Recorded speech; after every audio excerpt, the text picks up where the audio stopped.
What's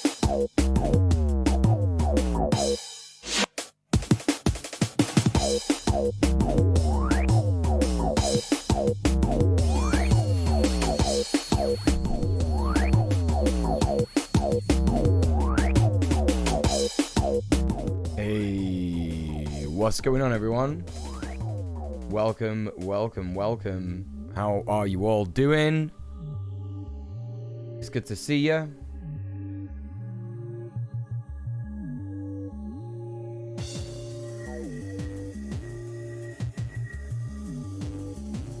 We got a huge day. Huge stream covering loads of stuff. And I'm just trying to get it all organized, so yeah, give me a sec. I want to be a hacker man, he cried. Make me a hacker man.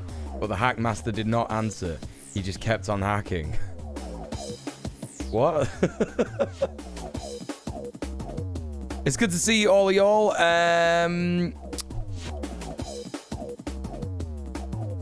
How are you doing? Yeah, I'm here. I am here. I'm definitely here. It was in the song. Oh, I didn't hear that. I don't listen to these tunes. they're just going on. You know what I mean? They're just going on in the background. This is one of my favorite, playlists to listen to while the stream is going on. But yeah, anyway.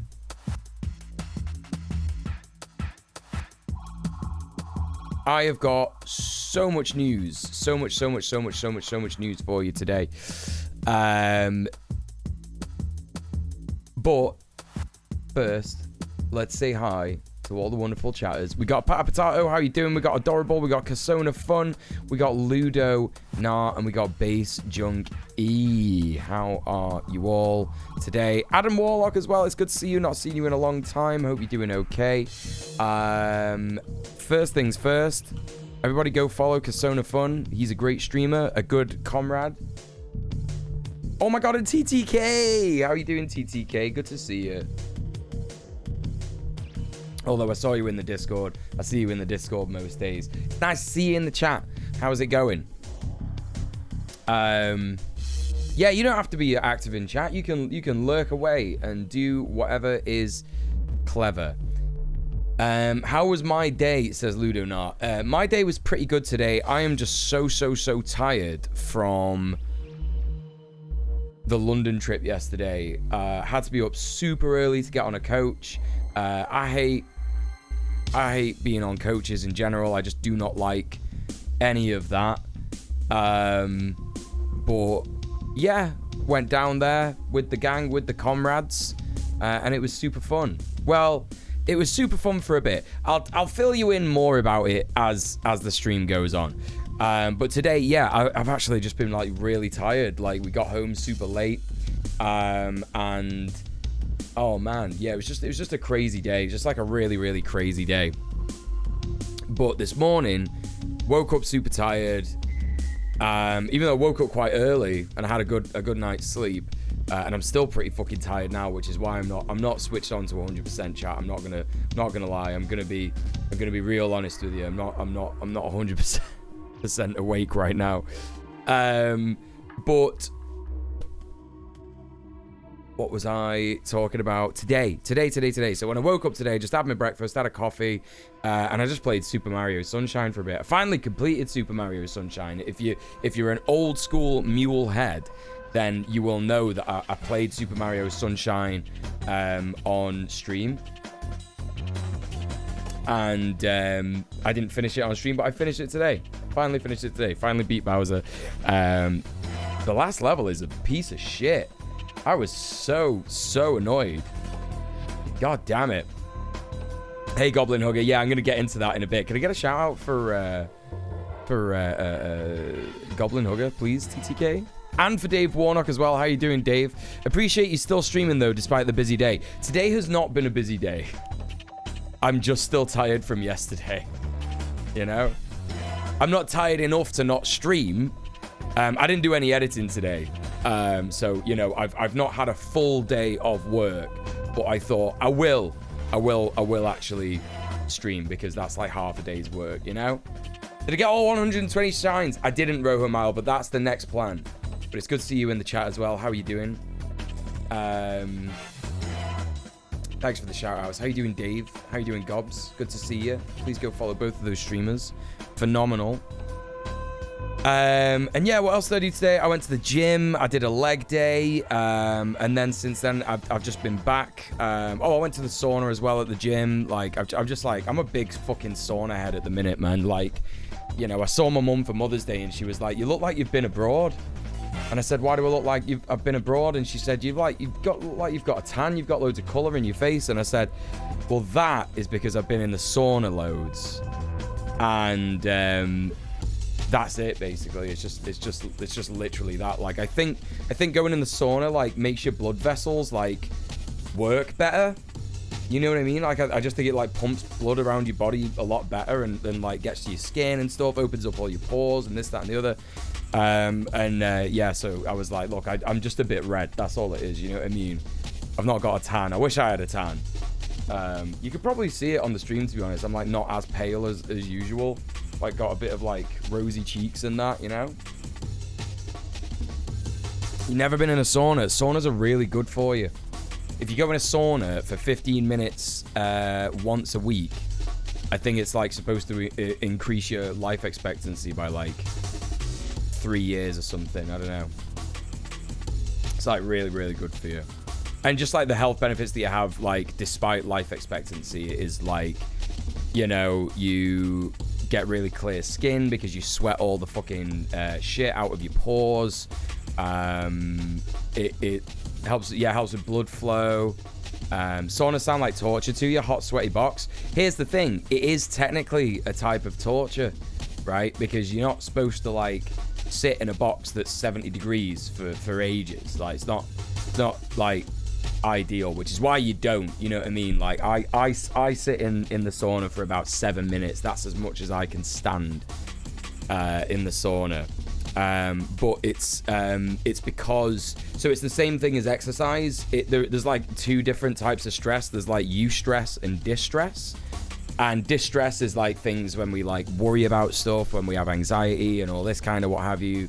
And eustress is kind of like a euphoric type of stress that we feel when we're like putting strain on our body kind of thing, but we know that we're putting strain on our body for like a good reason. Like I mentioned this to my partner once, because it's like, when if I'm late for anything, I start sweating like a prick, right? Like, start sweating like fuck. If I get late and I'm like rushing for stuff, I'll just start sweating. Doesn't matter if I'm walking, doesn't matter if I'm chill, like just like not actually rushing to get there. But if I know I'm late, I'll just start sweating, right? And then that sweat smells like cigarettes. It smells gross. It's like a disgusting sweat smell, right? It just smells disgusting. It's not nice at all. But when I come back from the gym, when I come back from either like Thai boxing and I'm really sweaty, or I come back from lifting or the sauna or whatever, she says that my sweat smells really nice. So, and I think that's a thing, genuine thing. We got natural hot springs here in Colorado. Not sure if the same effect, but I hope to try it. Oh yeah, dude, it would be the exact same effect. In fact, I think like being in water, really hot water is just better than being in the sauna, I think, in general. So yeah. The hot air burning your nostrils is pretty rough, Ludo. Yeah, I agree. That's kind of hard to get over. Like, you sniff in the air and it's like, and it just like burns your fucking nose. It's like, geez Louise. So yeah, that was my day. I had my chili. I've got chili. Yeah, that's what I've been eating this week. I was working out this morning and I felt like I could really use a blue fella. Any recommendations? Yeah, just get the blue fella. Yeah, just get this one. It's called a body back buddy. Look. Oh, wait. There you go. That's what it's called. Body back buddy. So, that's that. Yeah. Oh, the wrong way. Book it on the back of my chair. Oh. Body bag buddy. Yeah, but it's all one word. It's all one word, Dave. You know what brands are like. So let's crack on. Let's get started with the news. There's no reason to wait, I guess. I do want to get another quick link up really rapidly. So strap on those hazmats, chat. We're going into the politics section. There it is. And oh, Ramadan Kareem to anyone who's celebrating, by the way. It's apparently Ramadan, the start of Ramadan today. Blessed and special month to everyone of our Muslim friends. And hold up, let me just check real quick. What is this?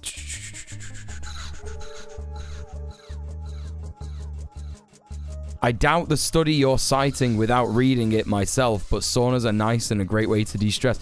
I'm not citing any studies, man. I'm not citing any study. Did you hear me cite a study? I didn't fucking say shit. You know what I mean? I didn't say shit. It's just stuff I've heard. Like, fucking hell. You know, if you're really interested in the ins and outs of it, go fucking Google it. I didn't cite shit. I didn't do fucking shit. What the fuck is that? What is that? Right. What was I doing? Okay, yeah.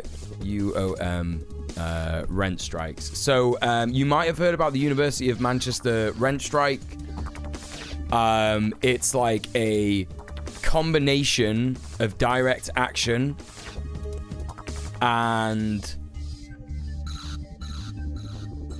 people, basically students, being on rent strike. And so this is all over the news, actually, at the moment in the UK. This is all over the news. I'm just gonna make a quick title. Sorry, I'm so underprepared today, chat, and I'm really fucking tired. UoM evicts occupiers. That's what we're talking about. I've kind of spoiled it. I've kind of already spoiled it for people, innit? But basically, yeah, students at the University of Manchester have got like so many awful living conditions, and you know, the rents are extremely high. You did say studies have shown to increase lifespan. Is that not citing a study? No, it isn't. No, that's just saying studies have shown, right? I don't know exactly which studies. Yeah. Do you know what? I don't even fucking care anymore. Do you know what? Everything I said is a lie. I don't give a fucking shit, right? I literally don't care. Literally don't fucking care. Bring it up again and I'm gonna ban you. How about that? Fuck's sake, man. Who fucking cares? What is up with you, man? What the fuck? Anyway, as I was saying,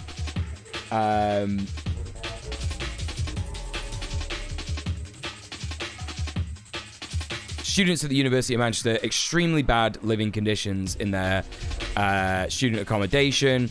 At the Greater Manchester Tenants Union, we have a bunch of members who are actually students, not just at University of Manchester, various different, you know, universities all across Manchester, Greater Manchester. There's about 3 of them here, I think. I think there might be one more, but I'm not entirely sure. University of Salford, University of Manchester, Manchester Metropolitan University. But yeah, basically, here are the rent strikers' demands. They were interviewed by LBC on the ground.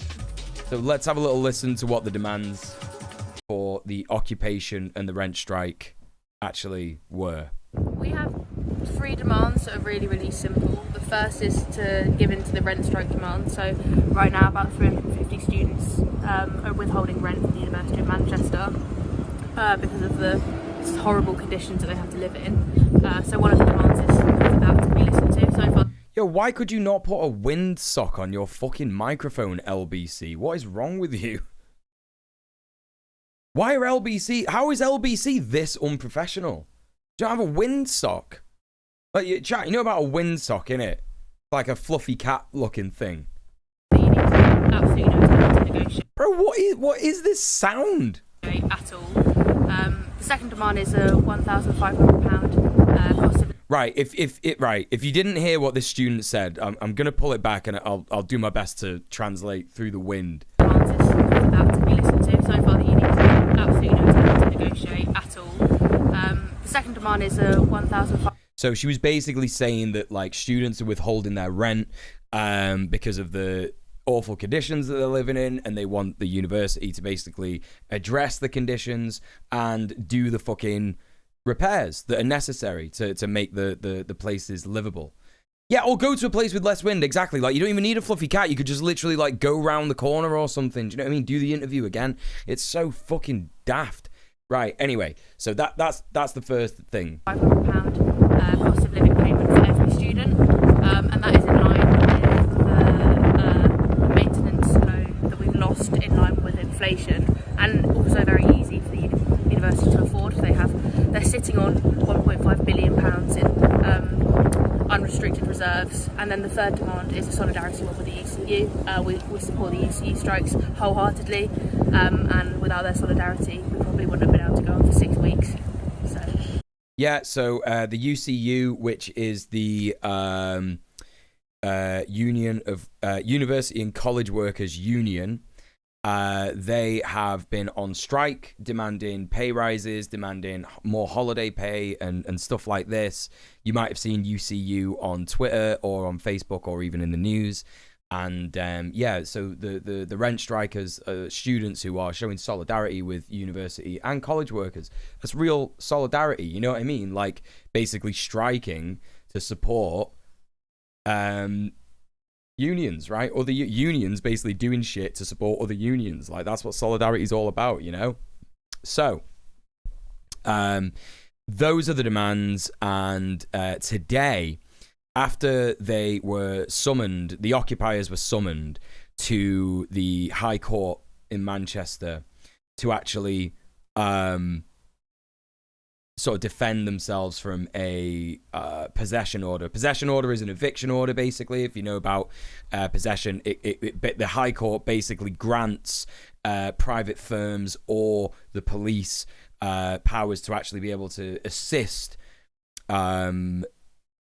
companies to remove people from their property, kind of thing. So they will have done the same thing when Elbit went to the High Court to remove Palestine Action from their factories. If you remember, we had Palestine Action on Red Planet. It's a really good episode. You should check it out.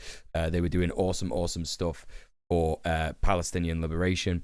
But they actually, speaking of Elbit, they actually used the same firm to remove the rent strikers today. And well, I'll just show you the video of the removal first. This is very cool and normal, you know? Yeah, so we were all just like violently being removed and shit. Is this first day on the job or something? Watch your shoulders.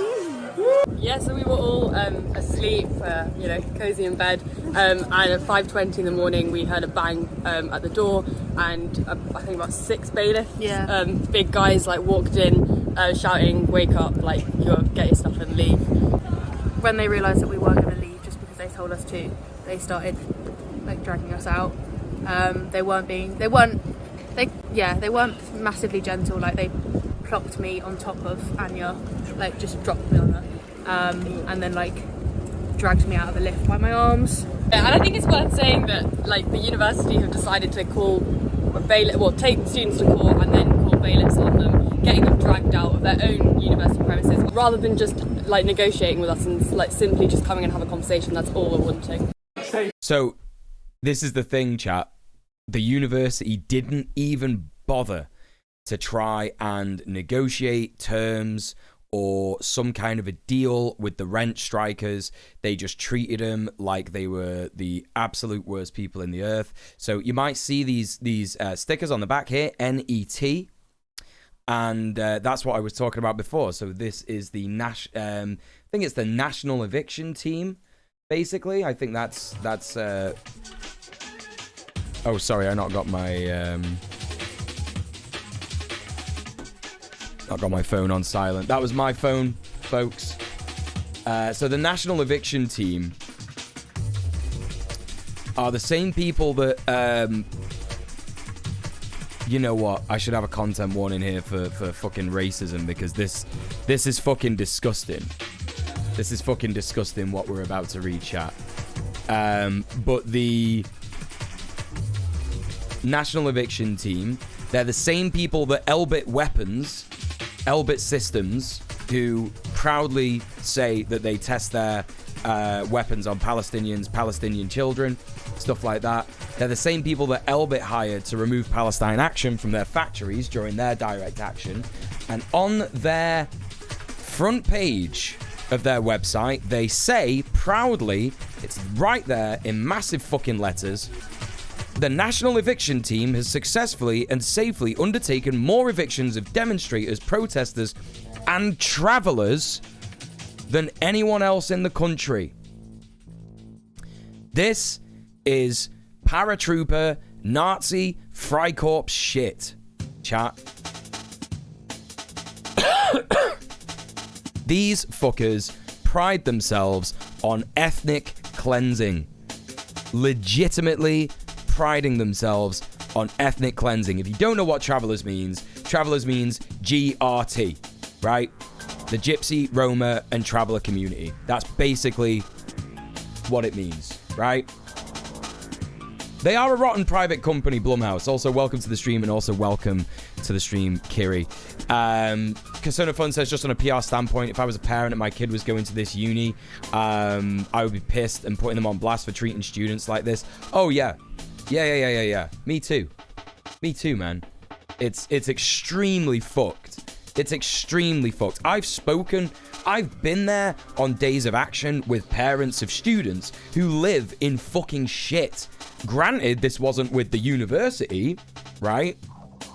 But it was student accommodation that's been, you know, recommended by the university, you know, shit like that. You know, they have all this shit on their website. They got like eviction services tailored to your needs. Our clients in case studies. If you can see that, chat, I'm going to try and zoom in, see if I can make this a bit bigger. You can see there, they've got images of them removing people from protests, right? Peaceful protesters. Yeah? The National Eviction Team, look at them all there with hard hats on, right? Resources. I think that's like an image of some people who were doing an occupation somewhere.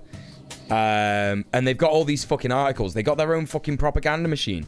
Just Stop Oil. Who are they and what's the risk? Hey, Kane20C, how you doing?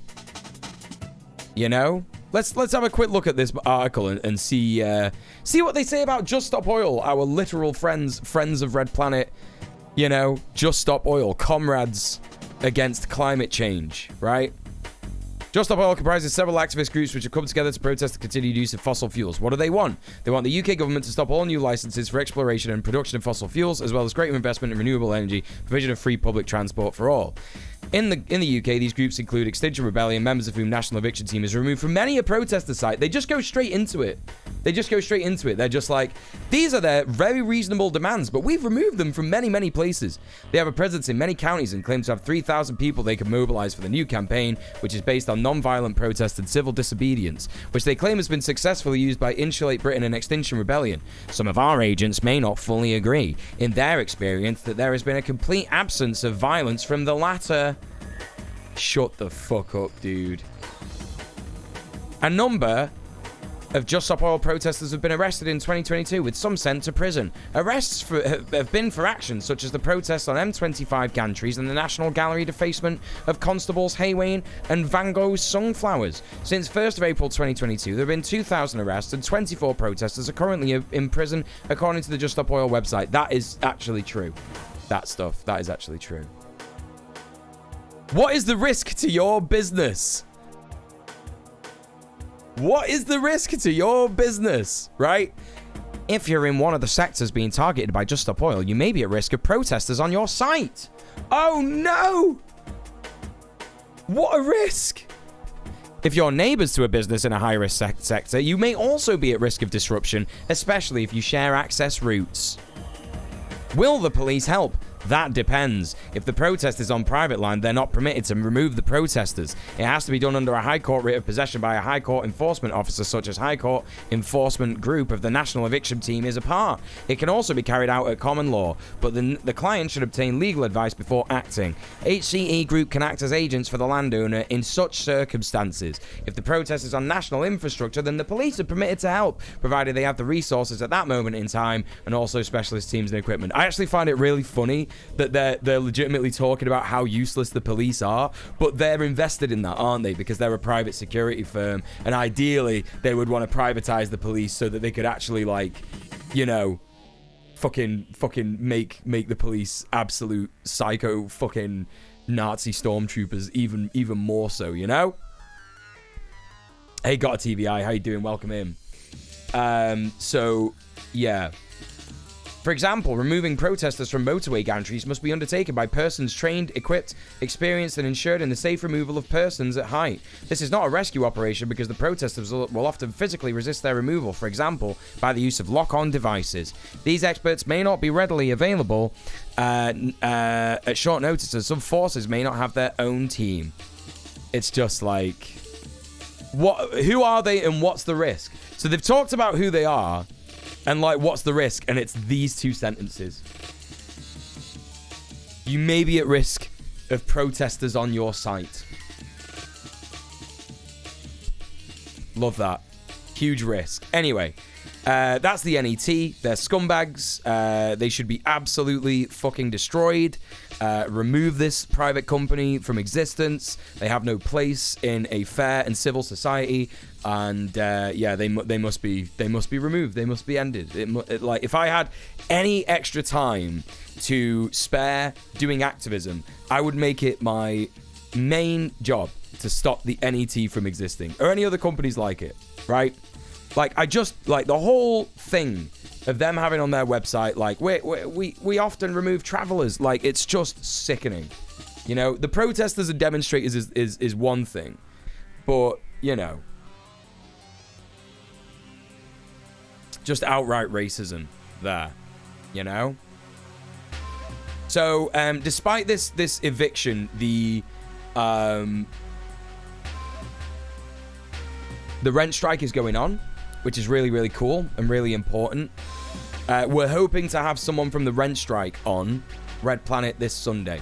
So if you want to learn more about that, hopefully we're going to have someone who is doing that, who is basically, you know, a student at University of Manchester taking part in the rent strike. We should be able to get some more information about them and what they do, etc., right?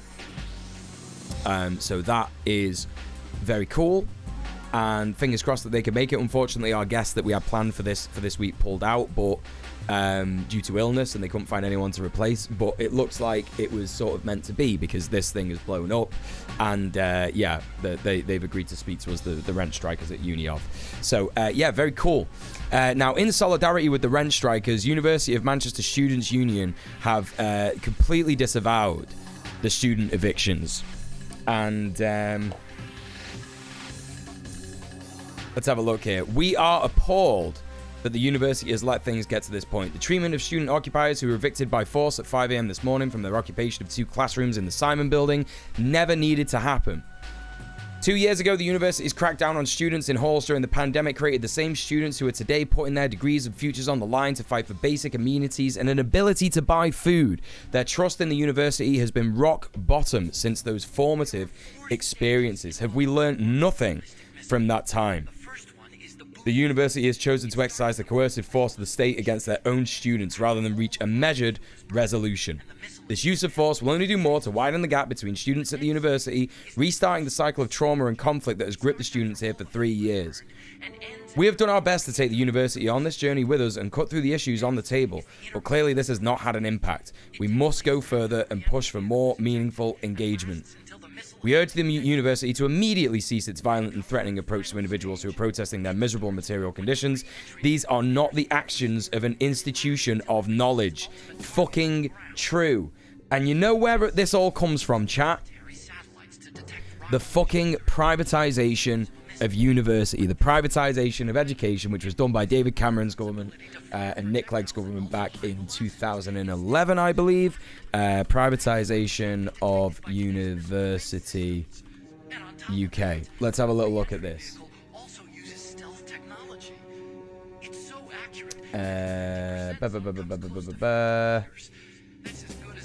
So this is an example of privatization by stealth. This is like we can see happen with the NHS. This is sort of like a view of things to come with the NHS, right? Because they weren't exactly privatized specifically, but the government have been selling off different arms of it to private firms. The universities have been encouraged to do so. Management positions have been given to, you know, Tory party donors, Tory party supporters and shit like that. It's cronyism all the way down, chat. You know, this is an institution in the fucking UK. It was basically when they made university education not free anymore in England. I think it still is in Scotland, but yeah, extremely fucked. So much toxicity at universities, it's really surprising. I've worked in higher ed for 7 years now. Yeah, I mean, it's going to be a result of that, right? It's going to be a result of, like, the neoliberalism, the Thatcherism, and, you know, stealth privatization. The place I'm at now is better than the previous place, but it's still pretty fucked up.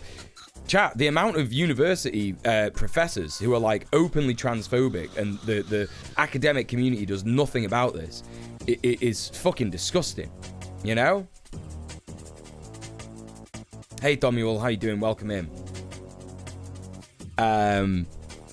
Just led by private university job, and yeah, so much hierarchical power struggles and all to make sure the line go up. Yeah, it's fucked. It's fucked. Yeah, even if it means saying fuck you to students. Not even like if it means saying fuck you to students. University of Manchester are technically responsible, and content warning for suicide here.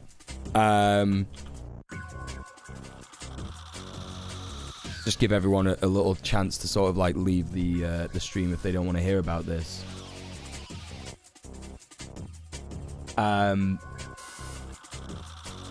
University of Manchester are technically responsible for someone's death, right?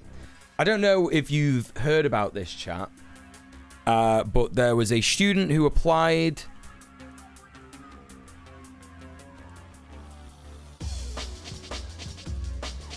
to go to university.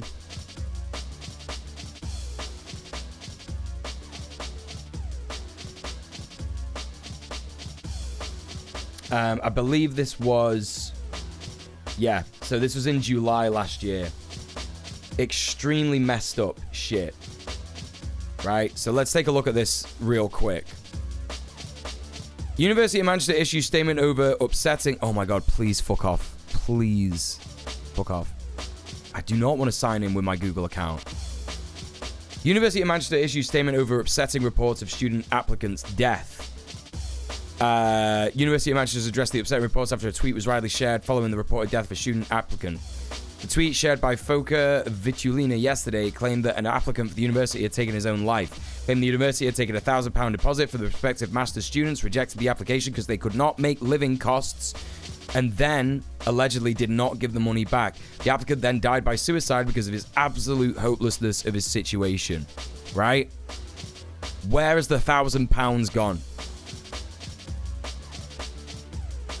They are just desperate to make money, and it kills people, right? They are not just responsible for students being fucked over, you know, having their education ruined, their prospects in life, but fucking suicide. Like, these decisions have ramifications beyond. We live, folks, we live in capitalism. You need money to survive. You need money to even remotely have a hope of, you know, making something of yourself.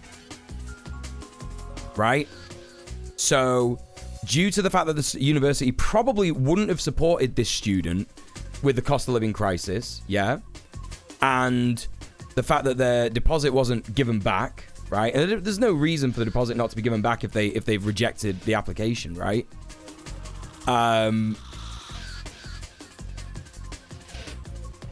And this guy's killed himself. It's extremely fucked.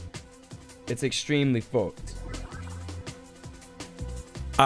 So anyway, my best friend works for Sheffield Uni, mediating issues between students and campus. He said year on year, it's overwhelming how much the students and subsequently his department are dealing. This year, transphobia in particular is through the roof. Oh yeah. 100%. Like,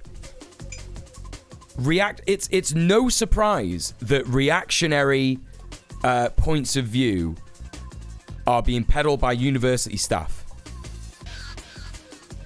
You know, they are technically, they're not exactly petty bourgeoisie, but they have a lot of money and they work for, like, quote unquote, an institution. So they believe themselves to be part of the ruling class, right? That's what petty bourgeoisie is all about. Like, whether you want to, like, clarify whether someone is technically petty bourgeoisie because they own a business or not, or whether they earn a certain amount of money, etc., etc. The main sort of confirmation, the main confirmation that someone is petty bourgeoisie is that, like, they basically think that they have the same class interests as the ruling class, right? And of course that will inspire reactionary opinions, because the ruling class have reactionary opinions, don't they? Right?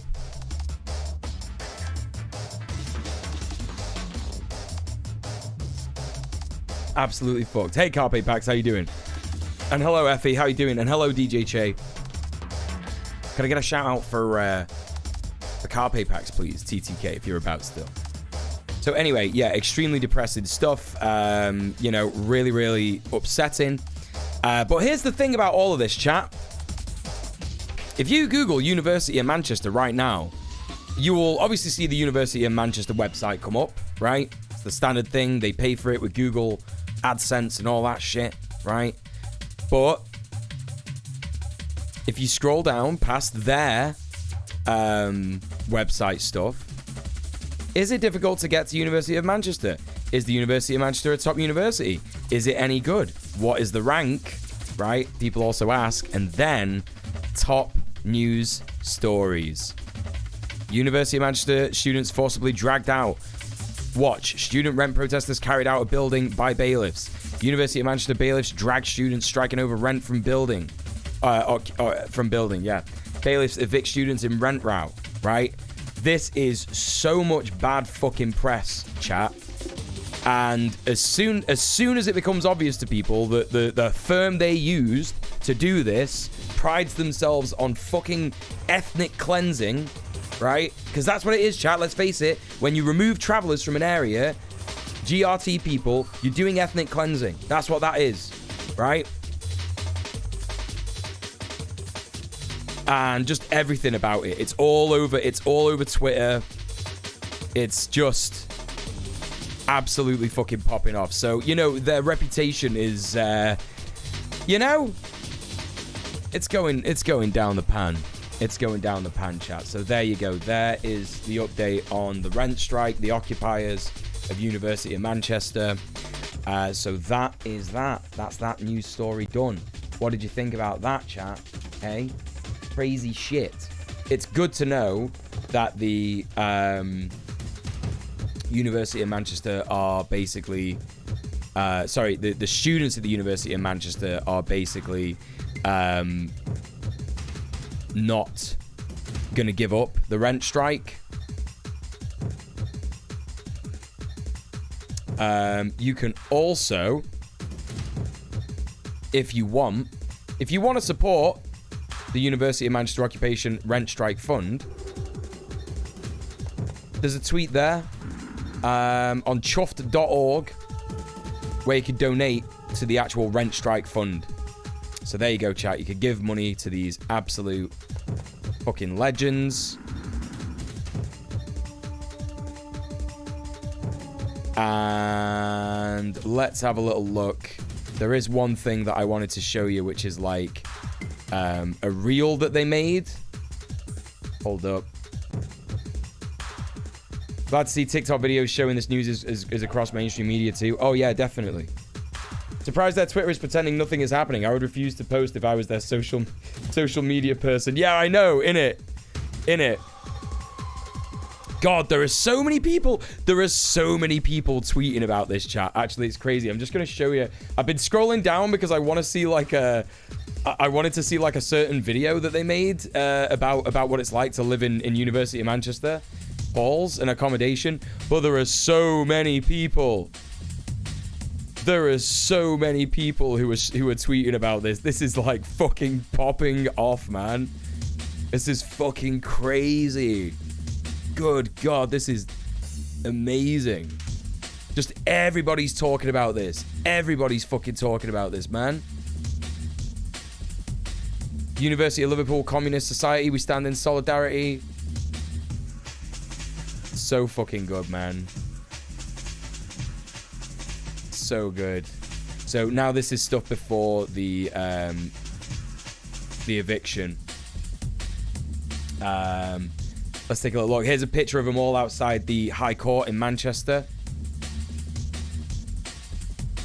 Yesterday, some phenomenal drip on show, by the way. Beetlejuice showed up. That's really fucking cool. I'm loving that. I love Beetlejuice core, to be honest. Students are already getting such a raw deal in uni accommodation. I think everybody will remember what it's like to go to university and try and live, you know, in uni accommodation or approved university accommodation. Where is this fucking... Where is this video? They made like a video. Oh, this is so base though, chat. Like, this is actually like so fucking good. This is a really, really good video. Check this out. Why is Grindr trending? What's that about? Around 350 students in university accommodation are withholding rent, costing the university around £500,000. Right, here's the thing, chat, yeah? The university have lost £500,000 already due to the rent strike, yeah? So not only should you be listening very intently that that's how effective a rent strike can be in bringing an institution down to its knees, forcing it to do shit like this, right? But also, let's just think about this from a business point of view, yeah? Let's think about this from like a business line go up point of view, yeah? If you've got revenue and profits and stuff like that and it's going da da da da, and then all of a sudden you get a big chunk of it go, oh, right?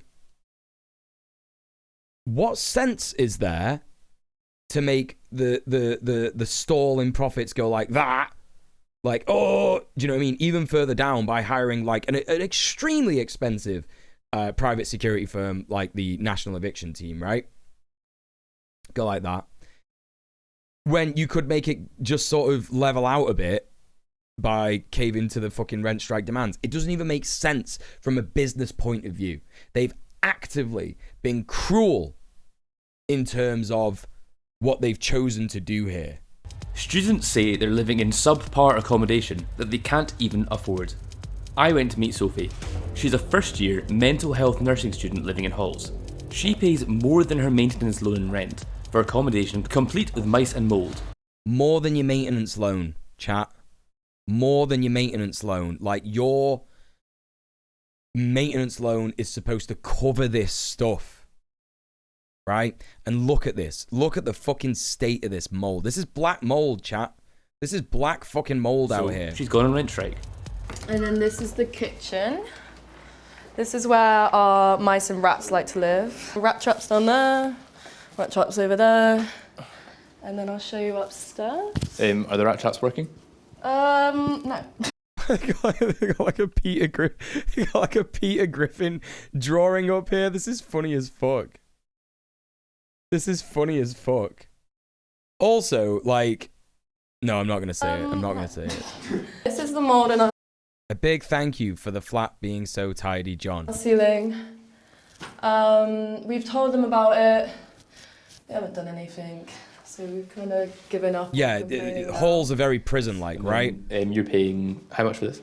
We're paying Yeah, it can make you so £110 sick. a week to live here. So £110 a week. Maintenance loan is around 1.4k, I think, and that's the lowest I get. But you can get. But my mum can't afford to give me money. Like, I don't know how it works. And then this is 1.5k. That's what we pay, like, in 3 installments.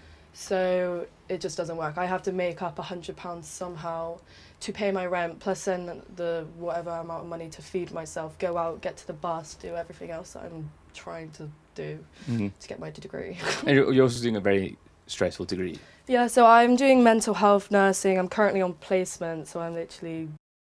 The halls I was staying at weren't like that, but it was literally because the building used to be a hotel. All the other ones I toured looked like prisons. Yeah, halls are fucking gross. Like, absolutely fucking gross.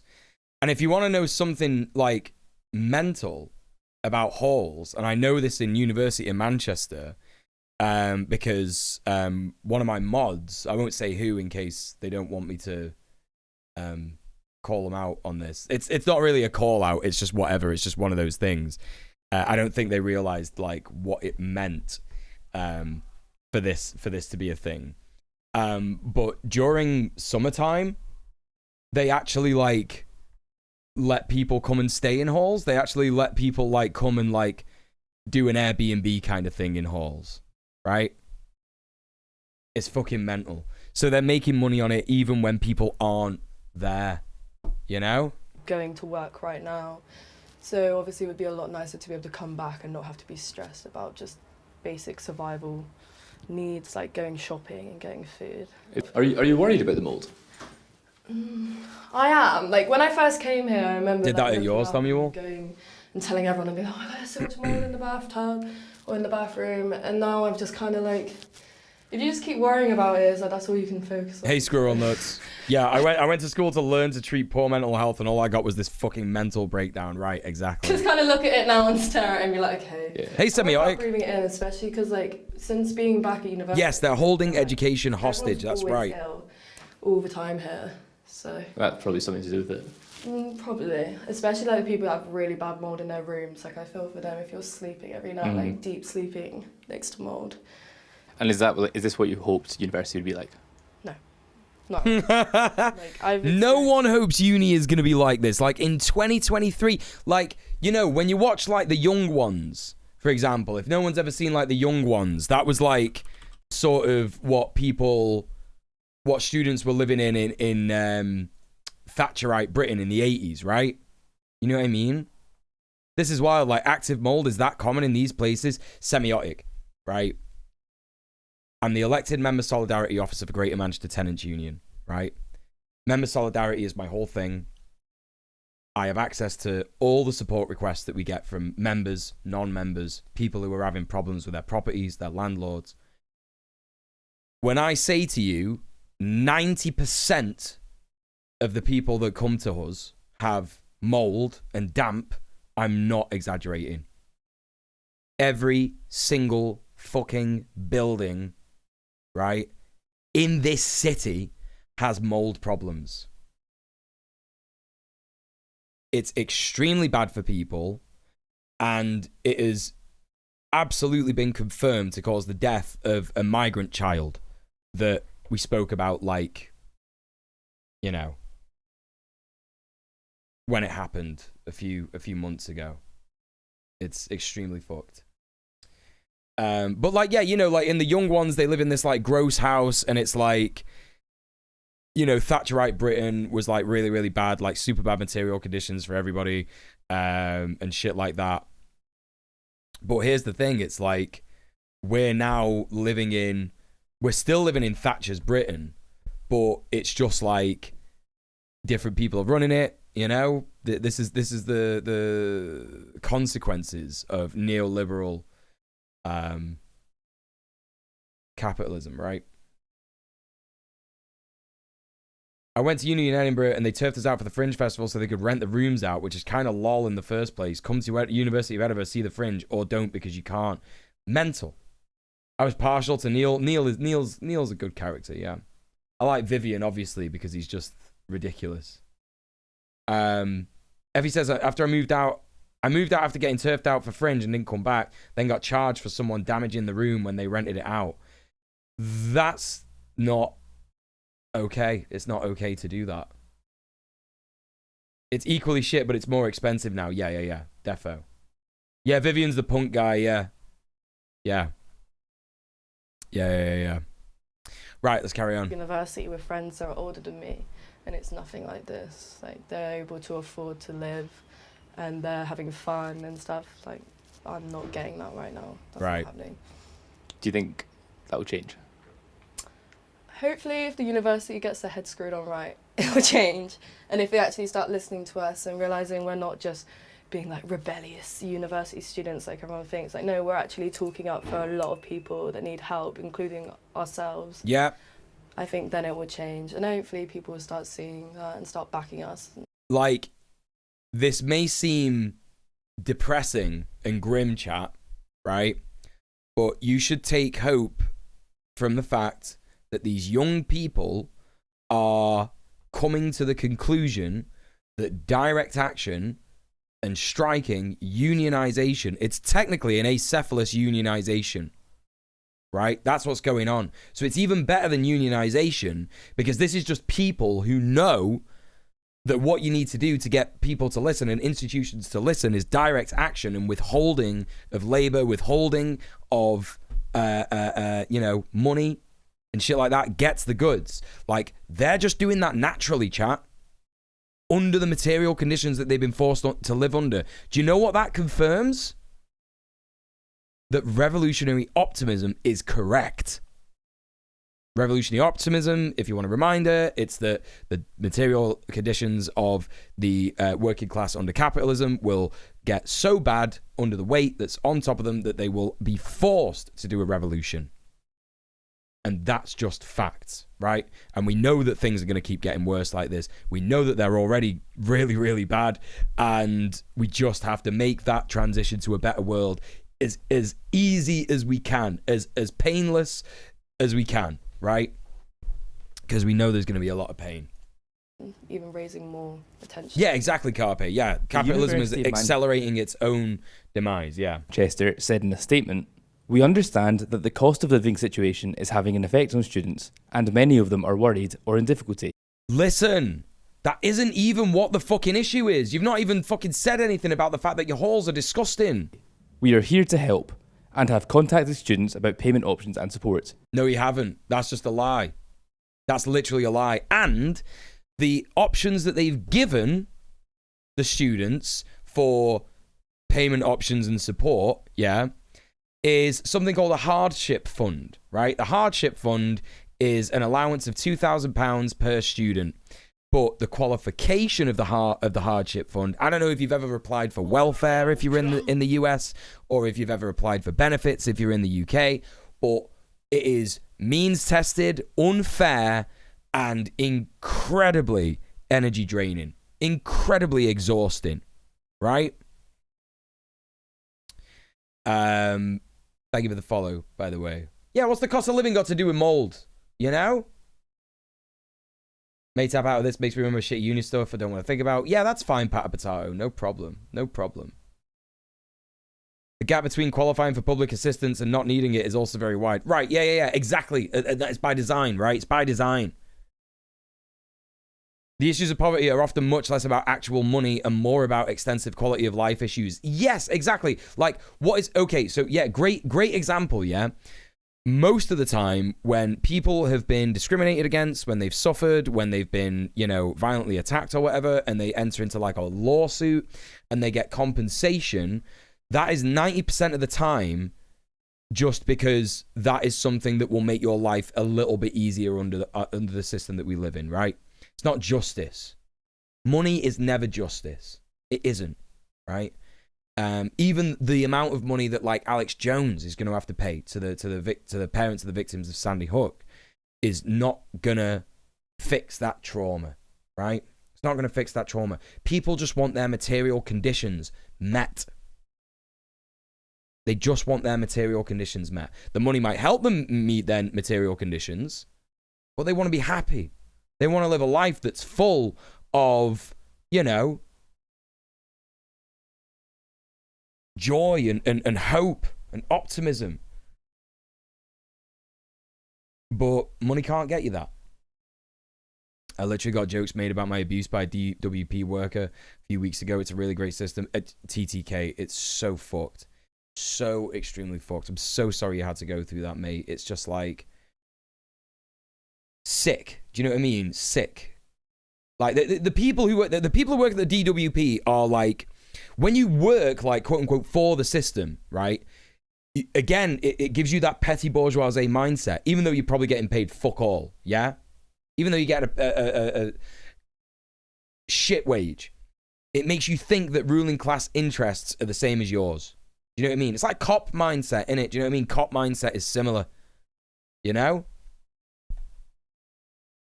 My housemates are in constant battle with social services for food stamps and healthcare. Have to stay below multiple moving thresholds that define their access. Yeah. By design, innit? It's by design. Yeah. To make sure we have dual power like systems and communities in place, though, I do worry about the worse capitalism gets, the more folks turn to fascism like we've seen here in the States. At what point did you say that we should just do nothing? I didn't say that, did I? I didn't say that, did I?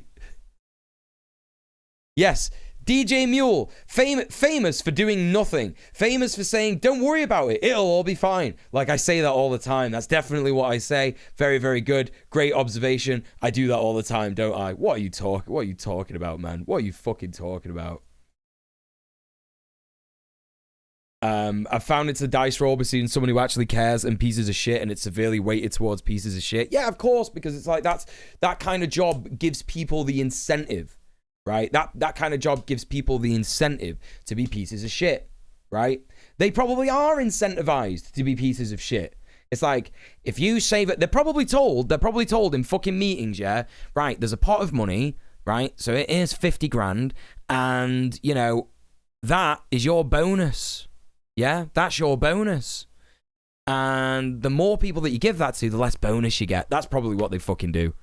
It's hyperbole, but like, I can literally see that happening. You know what I mean? Our Living Cost Support Fund means that students can obtain grants of up to £2,000 if they are in financial difficulty. University accommodation is comparably priced to others in the Russell Group, and less costly than private accommodation in Manchester. We have not passed on the big increases in cost this year for energy and food. We would not let an unsuitable property to any student. But you have! And you haven't! Any reported issues are dealt with immediately, and regular health and safety checks take place. There is ongoing investment. I can't tell you how mad I get at people fucking lying. Just fucking lying. You know, these fucking big institutions, these big fucking corporate letting agents lying to people because they know they can get away with it. It makes me fucking sick. I'm sick to the back teeth with it. Into the residences to update and modernise facilities as they age. We maintain a pest control contract, which sees professionals attend 8 visits per year to university residences to undertake inspections and carry out preventative measures. No. As of the 9th of March, 44 people have declared to credit control that they are withholding rent as part of this campaign, out of more than 8,000 residents. Participation figures quoted by students are not correct. Right. There are definitely over 350 people withholding rent. That's a fact. It's a fact, right? They're just like saving face, PR shit. Do you know what I mean? Like, fuck you, University of Manchester. Like, just absolute dog shit. Well, you've seen the conditions that they live in now, chat, and that's kind of what I wanted to show you. That's the end of that segment. So there you go. That was that, wasn't it? Absolute scumbags. University of Manchester. Abolish the University of Manchester. That's what I say. At least Grindr is trending. Yeah, Grindr is trending alongside Posey Parker, Jimmy Savile, and Sekiro. So I'm still very glad that I do not browse Twitter regularly off stream. It's very good. Listen, we're going to switch up the order of what we're talking about today. All universities are bastards? I mean, yeah, I guess so. So what we're going to talk about now, chat, is the Renters Reform Day of Action, Renters Reform Coalition Day of Action. in Parliament yesterday. Not in Parliament, technically, but in Westminster. The belly of the beast. I was there. I was there in the belly of the beast. I was there yesterday. It was an interesting day, to say the least. More for personal reasons than the main sort of thing. You know, it was just like a very interesting day for me in general. I told you at the start of the stream how I was like super tired. I had to wake up dead early. I don't like driving on coaches and shit like that. I don't like that shit, you know? But, you know, that's by the by. That's by the by as to what was happening yesterday. So many of you probably aren't aware, but the Greater Manchester Tenants Union are basically part of a coalition, a solidarity coalition of different organisations making up of non-government organisations like Shelter, Acorn, law centres across the country. There are some other people, Generation Rent, and other more radical housing unions like London Renters Union. And that is part of the that is the Renters Reform Coalition, right? And this is a lobby group basically, and we have chosen to support the lobby for the abolishing of Section 21 evictions, because of course Section 21 evictions is the main reason that people feel like they can't complain about the conditions that they live in. Because a Section 21 eviction, if you don't know, if you're not from the States, if you're not from the UK, if you're in the States or you're somewhere in Europe or you're somewhere else in the world, you will basically not be aware that that a Section 21 eviction is basically for when a landlord just wants to kick you out. That's what it's for, right? So here we all are on the bus, Greater Manchester Tenants Union, all the members, some committee members, some staff. Really, really, really, really cool. Little fun day out with the comrades, you know? It was nice. It was good. There was good vibes the whole way there. But basically, it involved us basically getting down to Parliament, getting down to Westminster, and having a little bit of a network with other activist groups that were there, NGO workers and stuff like that. And yeah, like it was good. It was good to see so many people who were like supporting the abolishing of Section 21. If you're wondering why we would be pressuring the government to do something like this and sort of getting involved in electoral politics, this is because the abolition of Section 21 is a non-reformist reform. If you remember on Red Planet, the episode with FD Signifier, we spoke about non-reformist reforms and how important they are to support, because if there is a political party that is wanting to do a non-reformist reform, the chances are they can make the material conditions of people much better, and that will actually give them more space, not just headspace, but also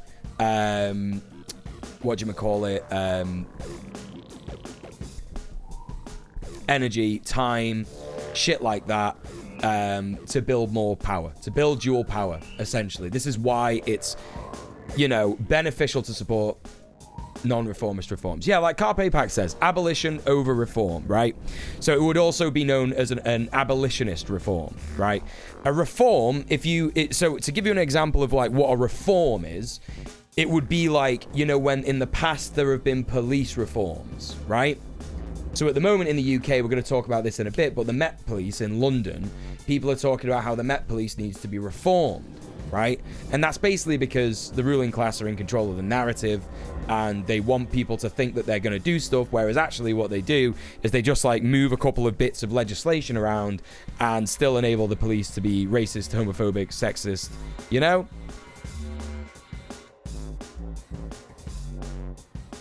Wait, but Muel, I've always heard we need to increment towards equity. Is that not true? No, it isn't. It's bullshit. And anyone who says that is not necessarily a counter-revolutionary, but I would be suspicious of their, you know, basedness in general. I do believe that people who think that are easier to convert to more radical options, but I I also think that people who think that may not be receptive to more radical ideas. So, you know, it's a mixed bag. It's nuanced. Oh my God, shock horror chat. You have to use your brain. Oh my gosh, use your brain. Analyze, decode, find out what it means, find out what people are talking about. What other things do they support? You know what I mean? Are they causing harm? Are they hurting people, etc., etc.? These are all questions you should be asking when you hear people say things like, we should be incrementing towards stuff, and you think like, that sounds bad. That sounds bad. Maybe we should cancel that guy, you know? Anyway, so we went down there. We had a little schmooze with some other activist organizations. It was really nice. A guy came up to me and said, are you djmuel? I said, yes, I am. And he said, I love your work. And I was like, that is very sweet. And we had a little chat about what we were doing there and stuff like that. So if that was you, really appreciate that. It actually brightened my day, because I fucking despise being anywhere near politicians. I was shitting myself because we were supposed to do like a talk, and I was supposed to be writing a speech for it, and I didn't feel qualified to talk about the speech, and it was like a last minute thing. So you made me feel pretty good, you know, and that was pretty dope. We had a little chat and connected like that. Alongside that, we got word that the talk had been cancelled. It was an event that we were going to do with London Renters Union, who were also down there. And so instead, we basically marched up to Parliament. Oh my God, I'm there in that picture. I didn't realise I was in that picture. Instead, we chose to march up to 10 Downing Street with a bunch of other people from the coalition. So Acorn, the people who are actually staff for the Renters Reform Coalition, lobby group, and some people from LRU and some other people as well. So there's me and some of my comrades. We're holding the banner in front of 10 Downing Street. Pretty fucking crazy chat. I was literally right there in the belly of the fucking beast, man. Right there. It was a nauseating experience, to be honest. You know what I mean? Being that close to the people who oppress us on a daily fucking basis, you know? But yeah, that was what it was all about. Here's a bunch of us on the steps outside the sort of convention center that we were in. There's some better pictures of that, I think, on the Renters Reform Coalition website. But the crux of the day was basically a hearing with Rachel McLean, who is the housing minister in the UK. This isn't Rachel McLean here. This is Siobhan from London Renters Union. Absolutely incredible comrade who asked a fantastic question regarding the narrative of the NRLA. So she asked the housing minister, she said, the NRLA are lying to people, saying that landlords are leaving the profession, quote unquote, because it's not a job, in droves due to legislation. And she said, can you confirm or deny that this is a false narrative today? And the housing minister actually said there and then on record, yes, that is false. We know that landlord numbers are growing in the UK. There are 2.9 million landlords in the UK. She didn't specify how many of those were Tory ministers or how many of those properties were owned by the king. Hey, Emmy Faye. Yeah, it would be the dream, wouldn't it? It would be the dream. You know, the number is increasing. So we got the housing minister to admit that, right? We got the housing minister to admit that, which is a good move, right? Because now she's been put in a position. We also got the housing minister to basically say that she will be making Section 21 evictions illegal. They will be abolishing Section 21, just scrapping the fucking legislation before autumn. So we can hold her to account on that if that doesn't get done. If you want to know my personal feelings, chat, I think what's going to happen is, because there's a bit of a joke about the role of housing minister in the government, and that is that no one lasts more than 3 months in the job. So she's given herself a bit of time there, hasn't she? Do you know what I mean? To sort of say, this is too much, I can't do this. My peers are fucking telling me to not do anything. It's too much pressure, I'm not going to do it, right? Anyway, Hey, Googie Ham, what will we do if there's a landlord shortage? We will rejoice. That's what we'll do. And also, hi, Neon as well. Welcome to everyone who's just joining us. We're just talking about the Renters Reform Coalition Day of Action in London yesterday. So basically, this was the main crux of the day. I wanted to speak to my MP, who, unfortunately, as I'm well aware, I was much expecting this, decided not to come. She is a Labour MP, right? And the only thing that I was hoping to say to her was, hello, Lucy. It's Lucy Powell, by the way. I'm not really that worried about telling you who my MP is, because most people know I live in Manchester Central, and you know what I mean? Not going to give away my address or anything. But Lucy Powell, she was basically... I've emailed her fucking umpteen times, right? Umpteen times over the last 4 years or something, and she just never responds. She always gives these like shit, just, I think, just basic template responses. Too busy, I guess, right? Too busy. And I've emailed her umpteen times about various different things, transphobia in the Labour Party, racism in the Labour Party, and, Keir Starmer's centrism, the expelling of Labour members who are too left-wing and stuff like that. Hey, Gumba Master. Yeah, too busy being as crap as the Tories. This is the thing. I was hoping if she was going to turn up, that I would have, maybe 10 minutes with her to just basically say to her, listen, Lucy, I'm not here to ask you any questions because I know you don't give responses to questions. I want to tell you that the Labour are absolutely dreaming a pipe dream if you think for a second that you're going to get elected when the Tories have a more progressive housing policy than you, right? In fact, the Tories have much more progressive policies than most of Labour at the minute. Considering that Labour want to crack down harder on migrants than the Tories, harder on protesters, They've not said anything about putting the NHS back into public hands or anything like that, Alas, she wasn't there and I couldn't, scream at a brick wall. But anyway, that was kind of the idea. But there was progress made, chat. We did manage to get the housing minister to admit to these things. So, she could be held accountable. And if these things aren't done by autumn, then we will have a mandate for more direct action. Do you know what I mean? It's actually quite funny, looking at the people in GMTU, there's Mark with his arms crossed there, just sort of I was exactly the same. You can see me there, just on the edge. I'm in exactly the same stance as Mark, just arms crossed, looking over there, just not really fucking, just the responses she was giving to things people were asking things like, how can we stop landlords from just lying? If you're going to abolish Section 21 and then give them a loophole to claim back their property whenever they need it, because they want to sell it or whatever, right? How are you going to stop landlords from just lying? And they were like, we're going to put them on our landlord registration portal. And I was like, yes, they won't be able to lie on there, will they?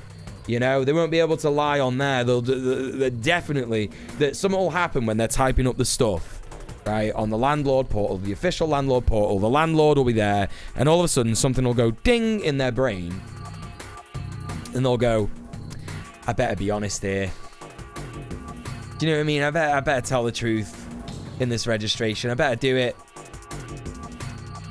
That's what's going to happen, isn't it? For anyone who can't tell, that was sarcasm. It's not going to happen, is it? But anyway, that's that. That's my opinion on what happened yesterday with Rachel McLean. And stay tuned, I guess. Let's see if the Tories abolish Section 21. It will be quite possibly the most progressive things that the Tories will have ever done in the history of the Tories. I will be extremely surprised if they do it. But let's see. We'll see what happens, won't we? I guess that's my my take on the whole matter. Now, chat, we are gonna go into the Met Police report, the Casey report. about the Met Police in London. And I imagine this covers the Met Police in many metropolitan areas. So like Metropolitan Police of Manchester, probably exactly the same. And any other areas where they have like a large sort of centralized police force that is like, you know, not just part of like a county police force kind of thing. So let's take a little look here. What we got: content warning for queerphobia, and surprisingly, in the report, unsurprisingly, I should say, the report had no mention of transphobia, just homophobia. So I believe that in the report itself there was a bias, an anti-trans bias, personally, because I don't for a second believe that the Metropolitan Police have been in no way transphobic. And I think that, like, just saying that, you know, there was only homophobia, right? Rather than homophobia, transphobia, queerphobia of any kind, is complete bollocks. I just do not think that that's the case whatsoever. So obviously we got content warnings as well for sexism and racism. So that's what we're going to be discussing now. Met Police Casey reports. So let's take a little look at this. I wonder if there's something that we can watch on this. Let's have a look. Just make that look nice. Let's get rid of that. Get rid of that. Get rid of that. Get rid of that.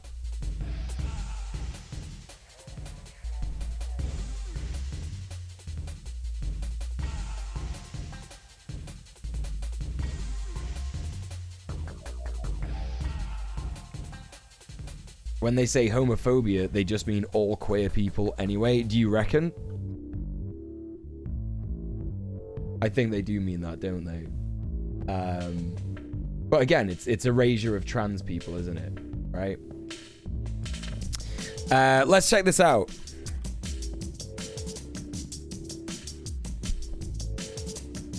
So this is on the Metropolitan Police website. We're not going to do that. We're not going to check that out. We're gonna look at some different. Okay, are Novara Media doing it? As long as Aaron Bastani's not on this, I will watch this. I'm not a massive fan of Novara Media.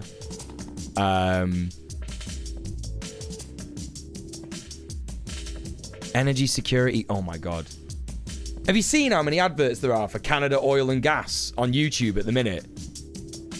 Also, what's this? That solves the human condition, save the world. What's going on with these adverts? Anyway. Okay, it doesn't look like... Yeah, it doesn't look like we actually see Aaron Bastani in this anyway. Yeah, Canada Oil saying they're helping fight climate change. Yeah, it's insane, dude. Insane. Hello, everyone, and welcome to today's episode of Novara Live. I'm your host, Dahlia Gabriel, and boy, do we have a jam-packed show for you today. I'll be joined throughout the show by the smooth-talking Michael Walker. How are you doing, Michael? Okay, let's just check out the Casey report bit. And homophobic. It concluded that the Met can, quote, no longer presume that it has the permission of the people of London to police them. The investigation found that there is endemic sexism within the force, with 12% of women officers saying they have directly experienced sexual harassment or assault at work. And much of the time, this came in the form of so-called initiation rituals, where officers reported being urinated on and sexually assaulted while showering. Normal. Within the force, Casey Very also normal, found gang. a number of racist incidents committed against ethnic minority police officers. She quotes one officer who said this: "There have been a number of incidents where baptized Sikh officers are picked on. One officer had his beard cut because an officer thought it was funny. Another officer had his turban put into a shoebox because they thought it was funny." A Muslim officer reported this: "I found bacon left in my boots inside my locked locker. I was horrified but kept an open mind as to who it could be. I was hoping to identify who the culprit was and take appropriate action. I didn't want to be branded as a person who played the race card, and out of fear of reprisals, did not tell anyone at the time." Like, this is the environment that we get. Yeah, this is the environment that you get when, you know, racialized people's concerns are deemed as playing the quote-unquote race card, right? You know? Horrified of some little bacon. This will probably be a Muslim person, dude, or a Jew. You know, this will probably be a Jewish person or a Muslim. Like, come on, man. What do you think? What do you think, bro? If we're talking about like racism in a white police force, you know, and they're using bacon, like, what do you think it's gonna be, man? You know? They specifically said they were Muslim in the video. Yeah, there you go. Yeah, like even if you didn't hear that, it's obvious, right? You know. Yeah, the cops weren't calling the guy a pig. You know, this isn't a police report into like people who say ACAB, right?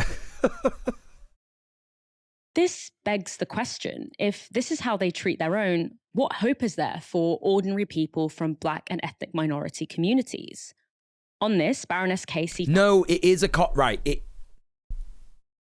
is a cop. It's clearly a cop that's talking about this. And I know that all cops are bastards. It's quite obvious. We all know this, right? Etc., etc., etc., yeah? But you can't just be like, that racism doesn't matter because it happened to a cop, right? You can't just say that. You know what I mean? So, anyway. Googie Ham says, I've only ever run into Birmingham police and they were kettling a group of 15 to 17-year-old scouts for trespassing in a public park. About 7 or 8 with lights and truncheons for a group of teenagers. They really are a bunch of thugs out for a fight. Yeah, like cops just like to bully people. It's just how they are conditioned. It's institutional, etc. Right? That Black Londoners continue to be over-policed. Yeah. She specifically highlighted the deployment of stop and search as undermining the legitimacy, trust and consent that police have amongst Black people. This comes despite former Met Police Commissioner Cressida Dick claiming just 3 years ago that the label of institutionally racist, given 25 years ago by the Macpherson Report, was no longer applicable. In 2020, she told the Home Affairs Committee this. Back to the, how far has the Met come? I think we've come an enormous way. I say to other people, if you want to call us institutionally racist, that is a matter for you.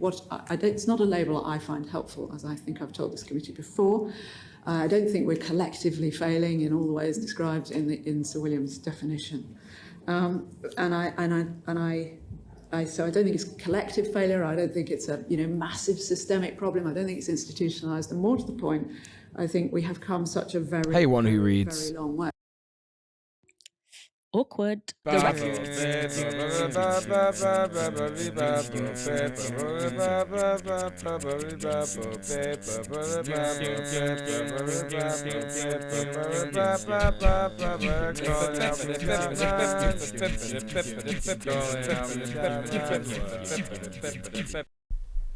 Hello, everyone. How are you doing? Kira, thank you so much for the raid. How are you doing? Wonderful, Kira. Beautiful, sweet Kira. Me raid. My community sucks. Yeah. I know. You tell me often. How's it going, Kira? I hope you had a good stream. I'm sorry your community sucks. How are you doing? How is Fallout New Vegas going? I was enjoying watching you play that before. It's a great game. Please go and follow Kira Chats. She is delightful. She's wonderful. You will absolutely love her. She's my co-host on Red Planet. She's my wonderful, sweet friend. Yeah, please go and show her some love. If you're coming in from Kira Chat's chat, and you don't know me, my name is DJ Muel. My pronouns are he, him. I'm a leftist, anarchist, communist, anti-fascist. I'm an activist, housing activist. And we are currently discussing the Metropolitan Police Report. So we're doing a little bit of brav politics in it. Little bit of brav politics. And we're talking about the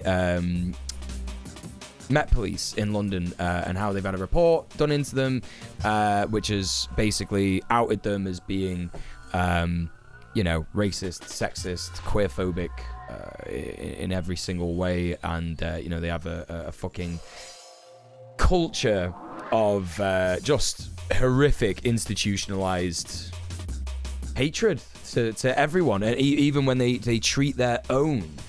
This is what One Who Reads was saying before you all raided, which I think is a very pertinent point, which is that the presenter here of Novara Media was just talking about a bit on the report about how a Muslim officer was given bacon in their locker. Somehow someone got into their locker and put a bunch of bacon in there, which is just like ridiculously racist, Islamophobic, so fucking fucked. Very, very insidious behavior. So if that's how they treat their own, how are they treating the people that they police, right? Well, I shouldn't do this because policing is brutalizing, isn't it? Anyway, Kira Chat says it's going well. It's been really fun, but I'm in pain some recent beauty treatment, so today's stream was weird. I know you've had your face done or something, but yeah, I hope you get well because of that. I know you've been sick as well recently, so I hope you're feeling better. And yeah, make sure you go rest, look after yourself, have a nice time, relax after stream, etc., etc. But anyway, yeah, let's continue with this. Recommendations put forward by the report include overhauling the misconduct process and introducing end-to-end vetting standards, which officers would be subject to throughout their serving career. She also called for specific attention to be paid to specialist firearms units, which had some of the biggest issues regarding culture, behavior, and practices. Damn, who'da fucking thunk it? When you give these fucking horrible pieces of shit massive guns, they become worse horrible pieces of shit. Whoa, never thought that would be the case. Oh my God. This includes effectively disbanding the Parliamentary and Diplomatic Protection Unit, where murderer Wayne Couzens and serial rapist David Carrick served. To talk about the findings of the report and what it means for those affected, I spoke earlier to Ife Thompson, a lawyer and community organiser who works on police accountability. I asked her why, after years of reports showing the Met Police has systemic issues with racism, things aren't getting better. It's really and this report is not gonna, change anything. Like if the consideration of the inquest is that there needs to be reform. Again, we spoke about that earlier, didn't we, chat? Reform versus abolition. What's gonna change? Nothing. Hey, Awesome Agreeb, how you doing? So let's listen to what Ife Thompson has to say. Important to look at the roots of policing. Policing in this country is a colonial institution. Yeah. The Met Police Force was literally created by Robert Peel, who created the Irish Police Force as a colonial entity. So when you look at the Met Police in the UK, it's got that colonial legacy, right? And then even in terms of the colonies, how they were policed, it was again very much linked to this idea of trying to stop any uprisings. So the way in which we know policing, the way it developed globally, was linked to colonization. And we know Black and brown communities were the ones being policed in these colonies. So inherently, our communities, since the inception of policing, have always been watched, monitored, surveilled, right? You have the same communities that have come over in 40s, Windrush, etc. And ever since we've got here, the racism, the colonial imperialism, and the legacy of anti-Blackness has been very much systemic in the way our communities have been policed. And I would say, particularly, it hasn't changed because it wasn't designed to serve our communities. It was always designed to surveil, to control, and to police us in the way that it does. So I don't think a system that was... No, Frazo, I think Ife Thompson is part of an activist group that's like a cop watch organization. I don't think they do nothing. I do think that they probably are tearing your hair out, but they're definitely not doing nothing. never created Just going to double check with that. Black people in mind and our liberation in mind can ever serve us. So I think if we look at the nature of policing and what it's for and how our communities are viewed, particularly through a lens of deviance, and through a lens of the requirement to be surveilled and to be contained because we are deviant, you're going to always have the same effect. Paul Gilroy spoke about the myth of Black criminality. Even the policing practices that the police have been taught actually legitimizes anti-Blackness and the idea that certain communities need to be over-policed. So I think there's a long line of theories of research and the legacy, I guess, of white supremacy and colonization that relates to how Black communities are perceived and then ultimately policed. And obviously, given that long history, one thing I think is quite interesting about this moment, particularly since the murder of... Yeah, so she does, she's not part of like a cop watch thing, but I think that she like supports some of those folks. Criminal and police actions lawyer, writer, pupil barrister, founder of BLAM charity, which is Black Learning Achievement Mental Health, proto-truthful dialogue of Blackness through the analysis of history and active community outreach. Yeah. Black protest legal. Here we go. Black and brown lawyers supporting racialized protesters. Yeah, okay, yeah. So this is the police accountability that she does, you know? Just lurking, don't mind me. Queen Pib with the fucking massive dono. Holy shit. Thank you so much for the 50 quid. Gang, please go and follow Queen Pib. She is fucking phenomenal. Thank you so much for the dono. Thank you so much for the £50. Thank you for subbing off Twitch and paying directly to my PayPal, because of course we do encourage the community to sub off Twitch, because of course Twitch is a bad platform. They do ridiculous things. They make terrible decisions. They do not listen to the voices of marginalized streamers. You know, that's why we ask people to sub off Twitch. So please, if you are financially capable, I would ask you to consider subbing off Twitch using the command that's in chat. Casona Fund, just put it in there. I would only ask you that you donate the standard amount that you would for a normal sub on Twitch, which is £5, or $5 or whatever, however much it is in your place of residence. It also means that the 100% of the money that you donate goes directly to me, your boy Donkus Jonkus Monkus, aka DJ Muel, and that means that I can eat, pay my rent, buy some things that I might want to enjoy, like a book or something. I don't know, you know, all this kind of stuff. Look, I'm a fancy bitch. I go up a trim. Thank you so much. Really appreciate that. You do go up a trim, don't you?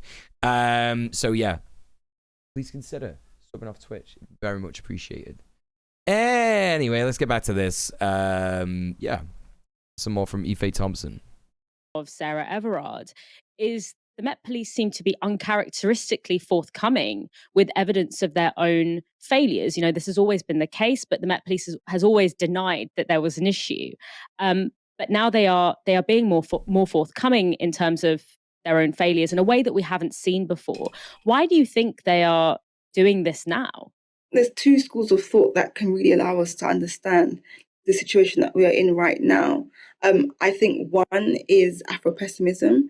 Afro-pessimists really provide an understanding of how society is built on anti-Blackness. Right. And because society is built on anti-Blackness, there is a sort of indifference, or actually it seems to be the function of society is very much has a basis of relying and actually continuing anti-Black violence. And because of that, because society is built on that, it's endemic in the West, particularly in the UK, what you see is a complete indifference to Black suffering, to police brutality against Black communities, because of this endemic nature of anti-Blackness in society. But that's why you can have a report like McPherson come out and say that the police are institutionally racist and nothing changes. That's why you can have, Institute of Race Relations have been recording deaths in police custody since 1991. And their research shows of the 509 deaths between then and 2014, half of those have been of Black people. So you can see, again, a complete indifference to Black life. And the only reason you can have a society that can turn a blind eye and actually see the anti-Blackness and Black suffering as somewhat... The UK is definitely anti-Black right now with the current police. I think that's accurate, but I think it's more true that the UK has always been anti-Black, which is what she's saying, right? Like, since the very foundation of the police, it's been a colonial tool to oppress Black and brown people, and people not seen as white even, right? Because, you know, talking about Robert Peel setting up the Irish police, right? That was when Robert Peel set up the Irish police, that was when Ireland was a British colony, you know, so thinking about things like the potato famine, the rise of the IRA and resistance to the colonial oppression and shit like that, the black and tans, you know, this is legitimately like colonial tool of oppression. And we know that the police in the States were slave catchers. You know, the police are fundamentally, like, the whole idea of the police is horrific. You know, they don't prevent crime. They just simply don't. You know, the next time you're talking about prison abolition with someone and they say to you, well, what about all the criminals that will get out and they'll do stuff? Here's a really funny thing that we just don't think about all the time, right? A criminal might be in prison right now for having committed a crime. Right, whatever that crime is, whether it's unfair, whether it's actual harm, or whatever, right? Criminal will have been put in prison because of that.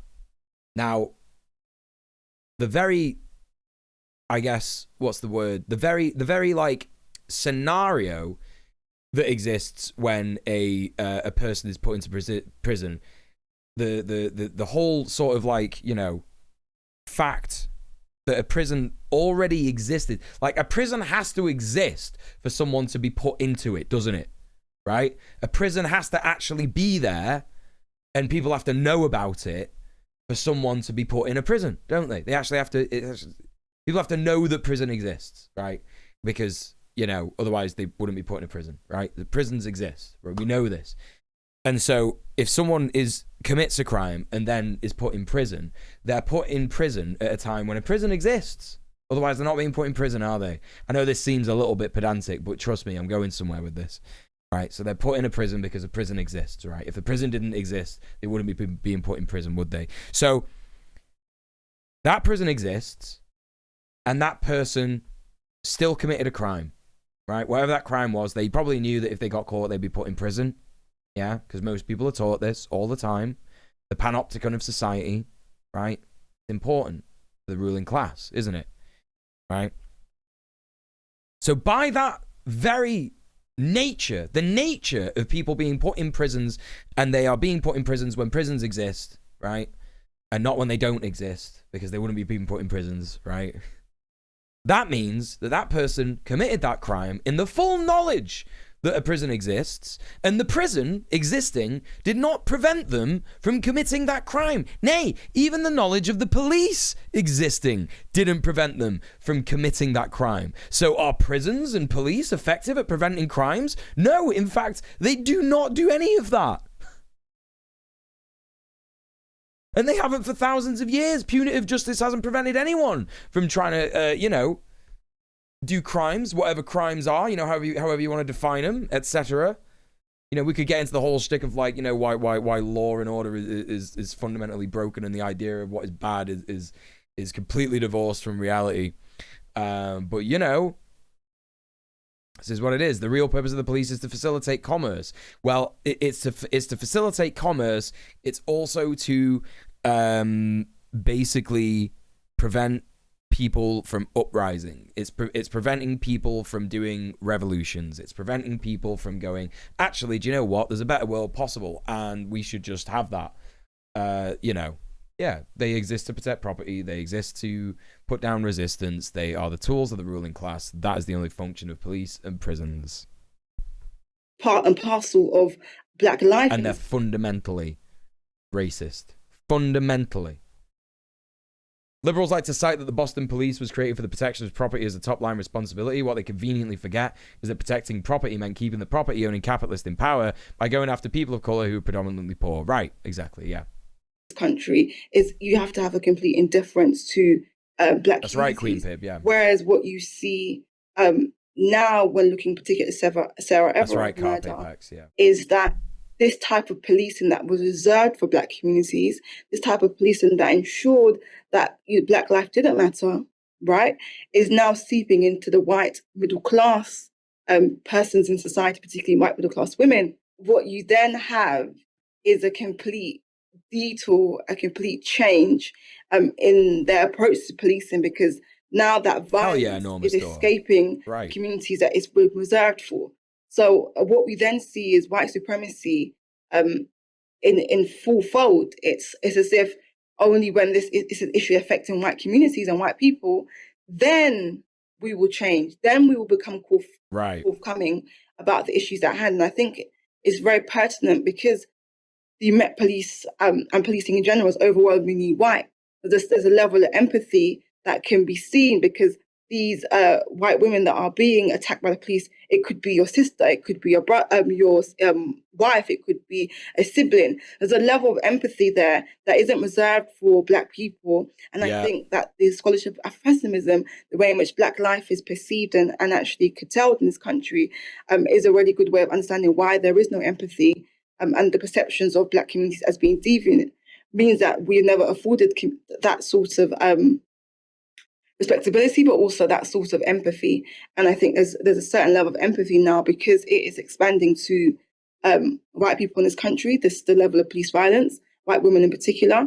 And I think that's why the Met Police are becoming very forthcoming, because it's now something that's closer to home. This is so true.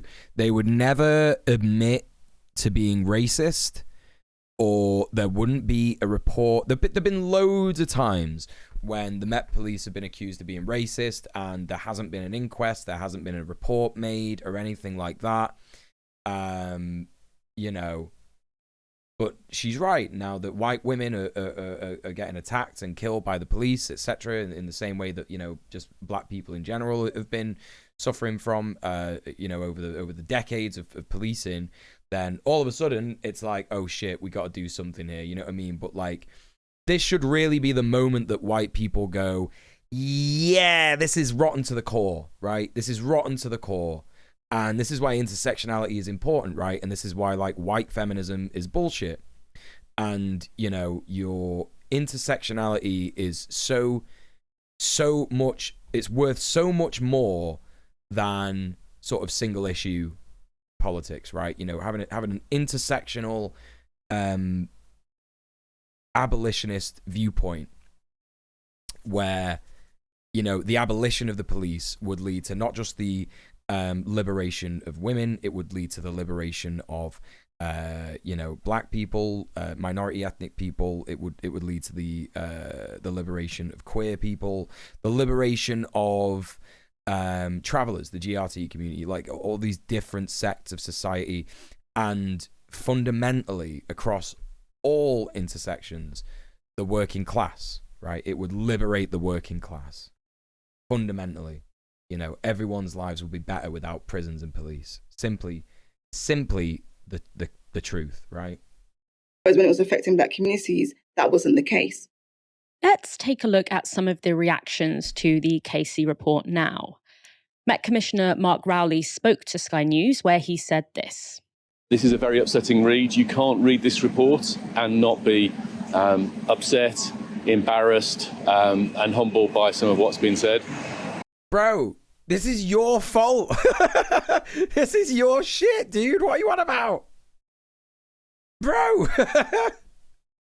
The commissioner here being like, I can't believe this. It's shocking. It's embarrassing. Oh my gosh, you can't read this and it can't be. Bro, this is your fucking, like, you know, it's your responsibility to make sure this stuff doesn't happen. Do you know what I mean? If the police were to be like just and true protectors of the people, like, you know, what's the sign in the background? Is this Cop Disneyland? Britain is embarrassing. Britain is extremely embarrassing, right? New Scotland Yard is the Met Police headquarters, right? It's where they do all the, like, interrogations. It's like the big headquarters place. Do you know what I mean? It is embarrassing. It is the rotating news. It's like New Scotland Yard. Like, I always thought it was so fucking weird. It was like, why was there a place called Scotland Yard in London? And it was obviously so bad they had to make a new one. But like, why did they call it New Scotland Yard? Why didn't they call it something better? And why did they have to put the rotating sign on it?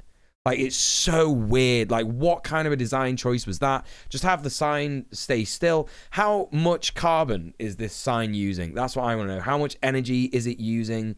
You know? The one thing that's heartening in it for me, the evidence in this report Cop Disneyland. comes from the men and women in my organisation who care deeply, who want us to do better, who want us to be different. And it's with my resolve, the street that HQ was on, that we will reform the culture of the Met, and we will do better for the people of London. Do you accept the full findings of... We're going to do better. We're going to do better. Ah, shut the fuck up, bro. What are you going to do better? Get out of town. Fuck you, Mark Rowley. Fuck you. The report? We accept the findings of the report. As I say, it's deeply worrying. Sir Mark, do you accept the full findings of the report? I accept the findings of the report, absolutely. What is going on here, man? Like, what is happening? Kay Burley with the, like, straight up intense questioning that she's known for. You know, yeah. That's right, Carpe Pax. Yeah, it would be remiss to say that it would be remiss to not mention that they're trying to build Cop Disneyland in Georgia. You know, stop Cop City, man. So yeah. The full findings of the report? I'm sorry, I'm not sure I understand the point you're making. You know exactly what I mean, Sir Mark. We're talking about your suggestions that you don't accept that your force is institutionally racist.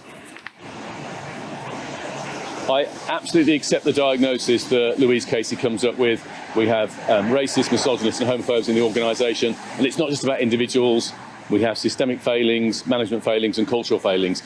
The reason, and I respect Louise using that term, the reason I don't use it, I think it's a very ambiguous term. Your viewers would have different interpretations of what it means. No, it's very straightforward. Hey, Hero Toxico. Sir Mark, if I may, I purposefully looked it up in the dictionary this morning. Institutionally means convention or norm in a culture. And that's what... Yeah, someone said in the chat, Nomdanet said Kay Burley's not great. Whatever you think of Kay Burley, I don't care. Like, she's doing good. She's doing good shit right now, right? This is good. It's good that she is dragging the police like this. This is funny. It's good. It's based, right? You know what I mean? Whatever she's done in the past, yeah, we'll talk about that another time. But right now, funny. Good shit, Kay. Let's fucking go. Casey thinks is happening in the Met. You tell me why it's not. So you've proven my point, I'm sorry to say, because the definition you pulled out is not the one that William McPherson used. It's not the one that Louise Casey uses. Everyone uses different definitions. It's pointless arguing about definitions. We have a real problem here. We have misogyny, homophobia and racism in the organisation, and we're going to root it out. Right, so he's not like saying outright that they're institutionally racist, you know? To do that, we're absolutely determined to take this on. We're removing officers more quickly. We're tackling these issues. And meanwhile, day in and day out, I've got the officers of the force who are coming forward, and they are absolutely... Why is he doing an interview outside with traffic noise? Right. Bonbon C3PO, how you doing? Yeah, so like... they have to have the funny little rotating sign in the background. This has been like a mainstay of police statements in the UK, right? For fucking decades. Like, there's not a time when there's been like a copper in London talking about like the big police story or whatever it is, like crime that's happened in London, where there hasn't been the New Scotland Yard slowly rotating in the background, extremely distracting. It's probably hypnotizing you or some shit. I don't fucking know. 5G coronavirus conspiracy. Sounding a bit conspiracy there, but I don't fucking know. Who knows what they're fucking doing? I don't know. Determined to tackle this. The vast majority are as embarrassed and angered by this as I am. In response to that interview, Shadow Policing Minister Sarah Jones said this. I accept the findings of the report. No, I'm talking about He accepts the findings of the report. He cherry picks it. Has said he will accept the findings of the report. No, he didn't. He said in full. No, he didn't. He absolutely didn't say that. He didn't say that. He said he wouldn't accept them in full. He said he would accept the findings of the report. I said in full, and he said no. Well, look, we can't fiddle about with the... Okay, so, you know, I will give you the you know what I mean?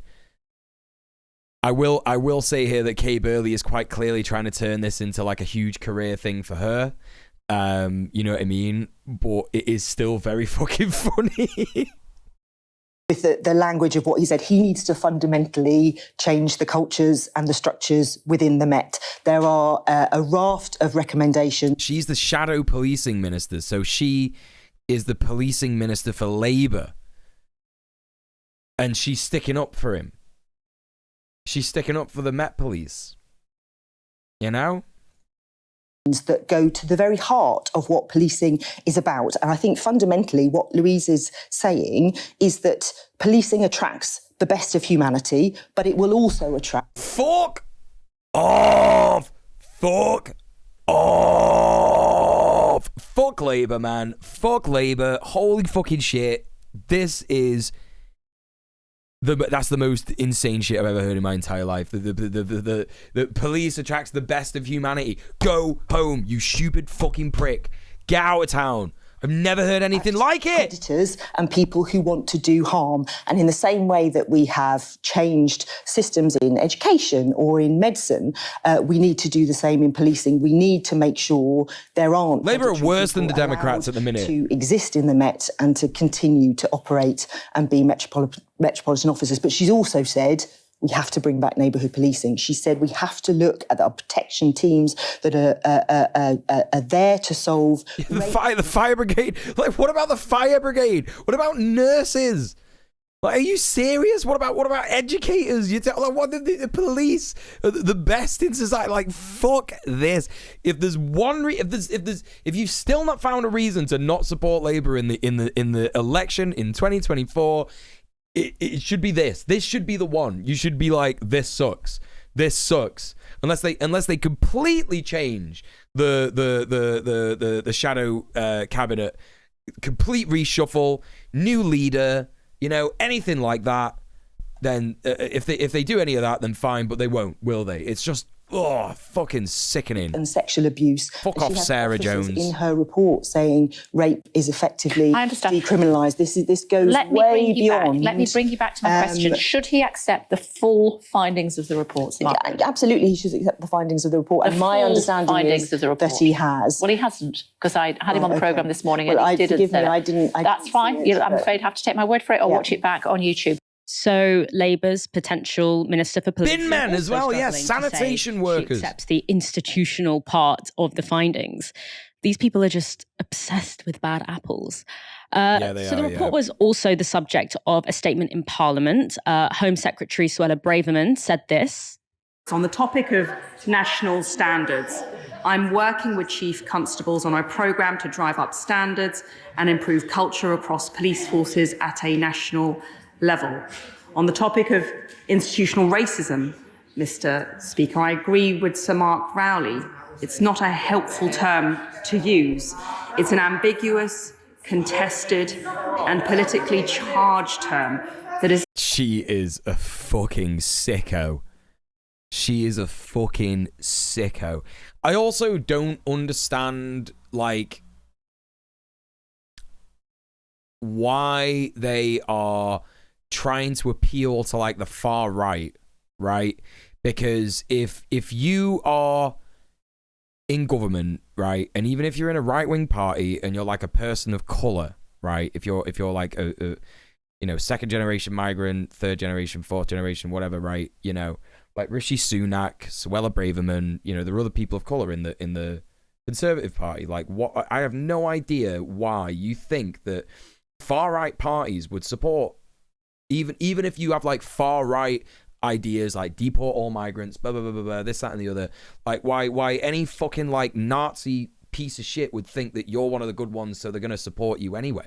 You know what I mean? Yeah, the Tories will stay in government after the election, like that'll still happen, but like they're courting the far right. They are actively, like Suella Braverman is easily one of the most far-right people I've ever seen in actual government positions in the UK, like ever, right? You know, maybe like I wasn't alive for Thatcher. I wasn't alive for anyone before that. You know what I mean? But like, I have no idea. No idea. Like, I know she's ruling class. So is Rishi. Like, so is any of the other like people of color in the Tories. But it's just like, I just don't see how they would like not see that they're being used as like a scapegoat. Like, we're not racist. We've got you know, we've got people of color in our party. We've got black people. We've got Asian people, South Asian people. You know, with all it's just like, what the fuck, man? You know what I mean? Yeah, standing on the balcony of a concentration camp laughing. It's like, oh man, I don't fucking know. It's just so many things wrong with it, right? Much misused and risks making it harder for officers to win back the trust of communities. Sir Mark is committed to rooting out discrimination in all forms from the Met. I don't know about that, man. And I believe that is how the Met Police respond to the issues, which is important, not whether they accept a label. Braverman there. I do think that's a good point. The word. I do think that's a good point. Nomdinet, that like Braverman is like sort of cover for the Tories, because whenever you hear like this is how insidious white supremacy is, right? This is how insidious white supremacy is that even when you hear people on the left, mostly it's liberals, right? Mostly it's liberals. You hear people on the left talk about the Tories like awful migrant policy. They talk about Suella Braverman. You know what I mean? They don't talk about like the Tories in general, right? They don't fucking talk about that. They don't talk about how it's the Tories policy. Like, it's always focused on like Suella Braverman. She's so evil, and it's like, man, you're just like, she is like I you know, but like it's the Tories. It's the whole Tories. Like, do you think that like they wouldn't get someone as fucking racist as Suella Braverman into that position if she got sacked? Or if she stepped down? Like, it would be exactly the same. You know what I mean? I even feel like Theresa May said some, like, extremely questionable shit when she was the fucking Home Secretary. You know? Anyway, it's just whatever. This is just an observation I've made about, like, reporting on this, but it's whatever. See you later, Dave. Thank you so much for being here, mate. Sounded super committed, giving his ambiguous non-answers to any question asked. Yeah, Hey, Alejandro, the guy boasted about turning away refugees is concerned about discrimination. She's not a guy, but yeah, concerned about discrimination, obviously. But yeah. Sure, the boss of the cops is really into ending racism. Yeah, that's right, Dice Goblin. How you doing? Chat, I'm going to go for a wee quick, so I'll be back in a tick.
Hey.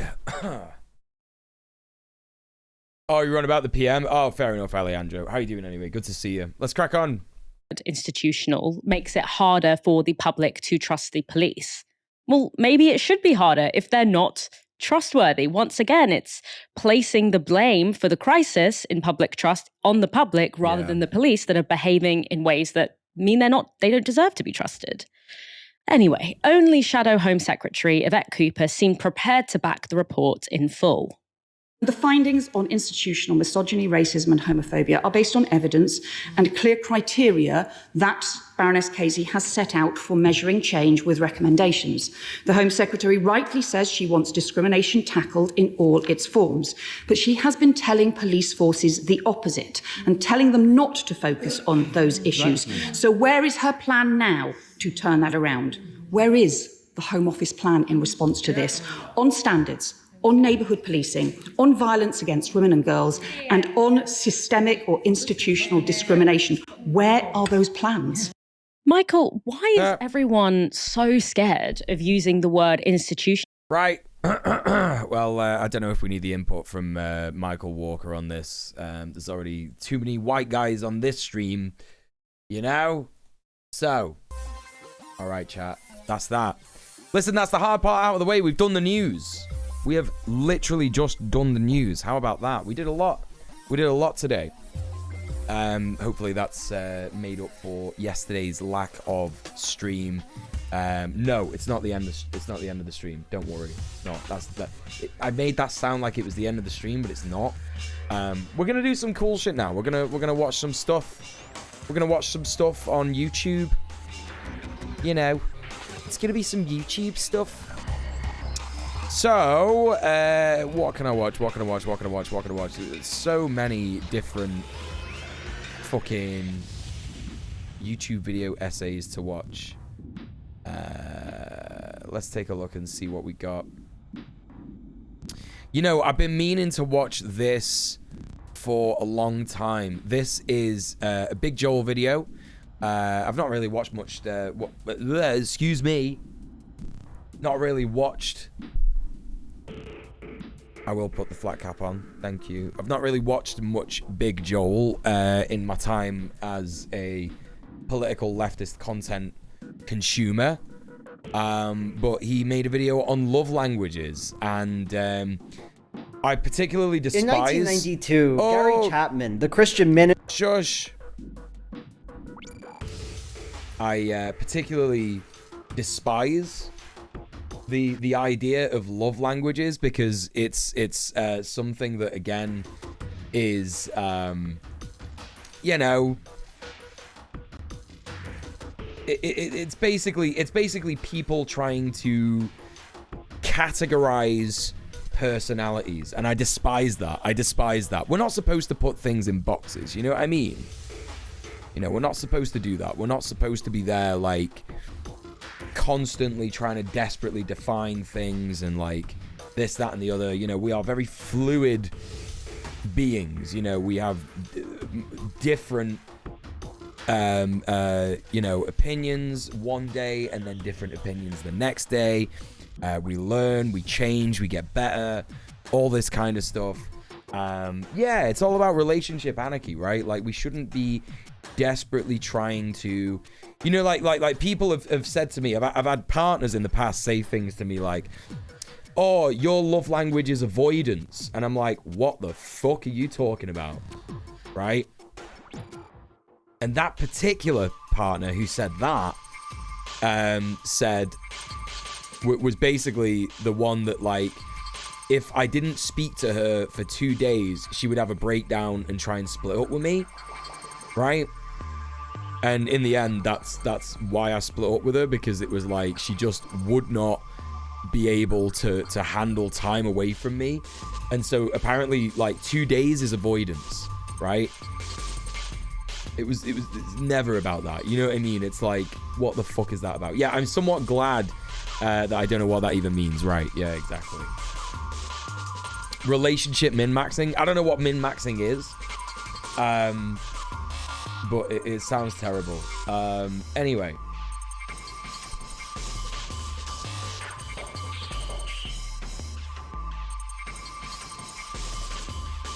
Chat, if you want to know what my love language is, it's goblin. That's what it is. Yeah, we didn't live together. We didn't live together either. Yeah. It was really fucked. Never heard of love languages before I watched the Big Joel video. That is for the best. Right, let's watch the video, chat. I imagine there'll be like some discussion of abuse here. I'm not entirely sure. But yeah, just in case, you never know. Let's check out the video. Zoop. And I'll give you a link to this in the chat. Give our Big Joel a like, give him a follow, like the video, comment on the video, etc, etc, etc. It's like a self-fulfilling prophecy when you avoid someone because they complain constantly about you avoiding them. Well, you're right, because like that was the whole thing. Like she would say this stuff and then I would be like, I think it would be good for us to have like at least like a couple of days where we don't speak to each other, because then you would know that I'm not gonna like run away and leave you. You know what I mean? Her basically saying that my love language was avoidance was based on the fact that she thought I was avoiding her, but that was never the case. It was just like, I don't like message someone every second of every day. You know what I mean? I think that's unreasonable, right? I think that like when people can get like too, hers might be dependency, right? And look, I don't mind dependency as long as it doesn't become, you know, controlling and abusive, right? This is the thing, and unfortunately hers was going in that direction. So, you know, it's not what you want, right? You don't want that shit. Anyway, check out the video. Watch the video in a muted tab alongside the stream, and yeah, let's listen to what Big Joel's got to say about the old love language stuff. In 1992, Gary Chapman, the Christian minister, life coach, and radio personality, released the book The 5 Love Languages. The basic claim made by the book... like straight away, there you go. Right? I mega heard of them. I grew up in the church, and my mum jumped on every fad in those circles. Like, learning that it's a church thing, learning that it's like a religious thing makes so much fucking sense, right? Because what two ideologies are intertwined, folks, right? Fucking colonialism and the church, right? Protestant, Catholic church, whatever it is, whatever white supremacist religion, yeah? We're talking specifically about like white religions, you know, like white supremacist stuff, Catholicism, Protestantism, evangelicism, Seventh-day Adventist, all that fucking nonsense, right? You know, it makes sense that they're trying to put love languages into boxes. Makes sense, right? Book is that there are 5 primary love languages: acts of service, quality time, physical touch, words of affirmation, and gift giving. The vast right. This pisses me off about this. I've heard all of these before. Words of affirmation and gift giving. Right, I've heard about all of these before. Right, I've heard about all of these before. Oh, hey, Pillbug, how you doing? As someone raised by extremist Christians, this was a huge concept for categorizing people.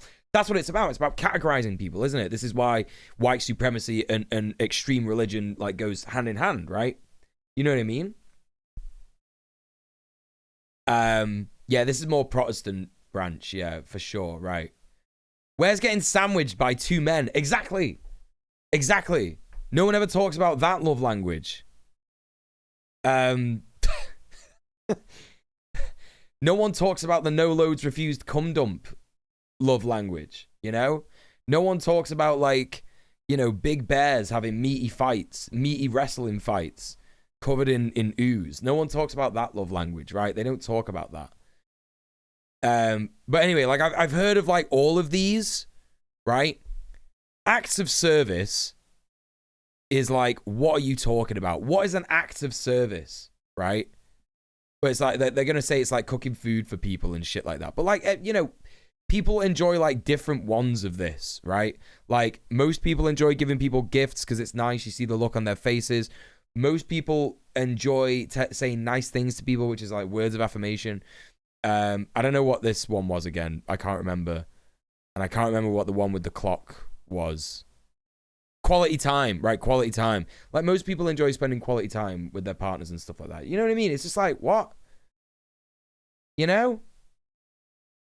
Where is me and my partner playing Astroneer together while listening to prog rock? Yeah, exactly. Exactly. What's that?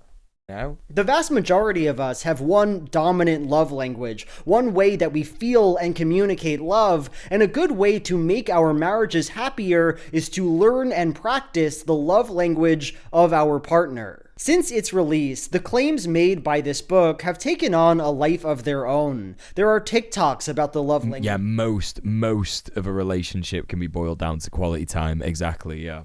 YouTube videos, online quizzes, card games you can play. It is a cultural phenomenon. And if I wanted to, I could come up with a few problems with this book and with the arguments it describes. For one thing, Chapman presents these languages as 5 separate ways that people can love. They're independent from one another. You being receptive to any one language doesn't make you receptive to any other. My love language is acts of service, but not gift giving. My love language is physical touch, but not words of affirmation. But this model seems to ignore that for the vast majority of people, these love languages build on each other. Yeah. For example, the amount of physical touch you get from your partner is going to be highly correlated with the amount of quality time you spend with them. Yeah, literally. The same is true of words of affirmation, right? Sure, there are ways to get that without quality time, but it doesn't hurt. Yeah, tone indicator's a good squirrel If a nuts, couple yeah. has an intimate date night twice a week, they are a lot more likely to say nice stuff to each other. In fact, for most people, I'd say that quality time is not just one expression of love,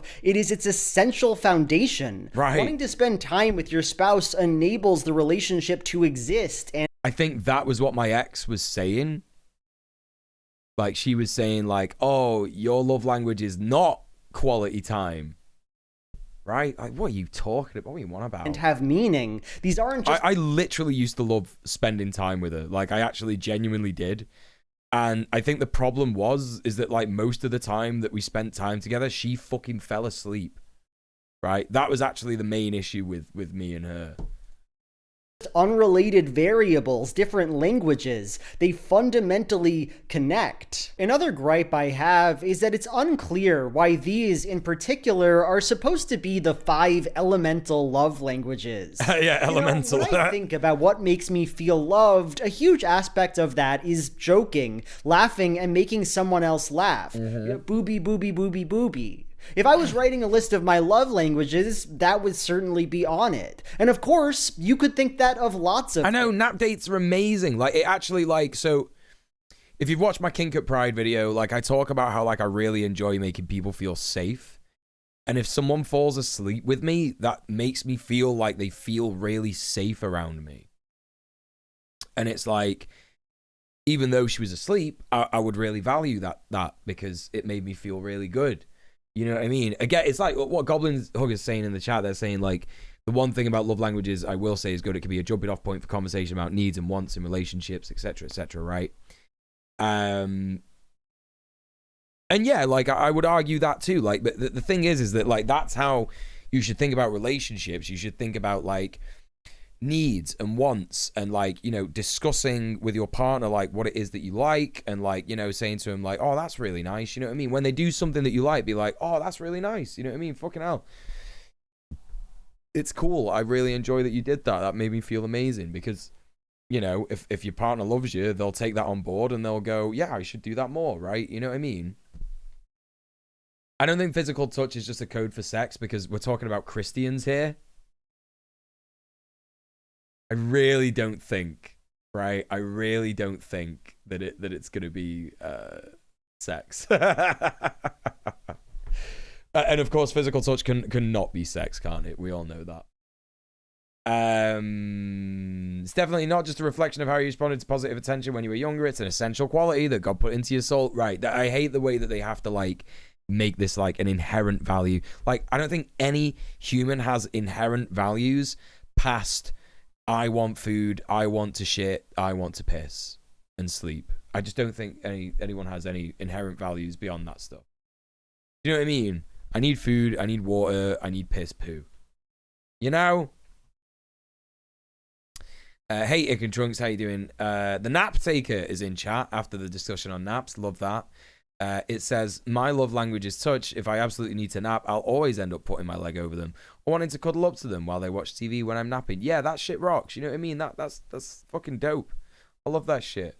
Things. You know? Maybe your love language has to do with getting along with your friends. Maybe your love language is trust and freedom. A partner who is fine with you having your own life, doing what you want to do. And what makes any of these less legitimate a love language than giving gifts is?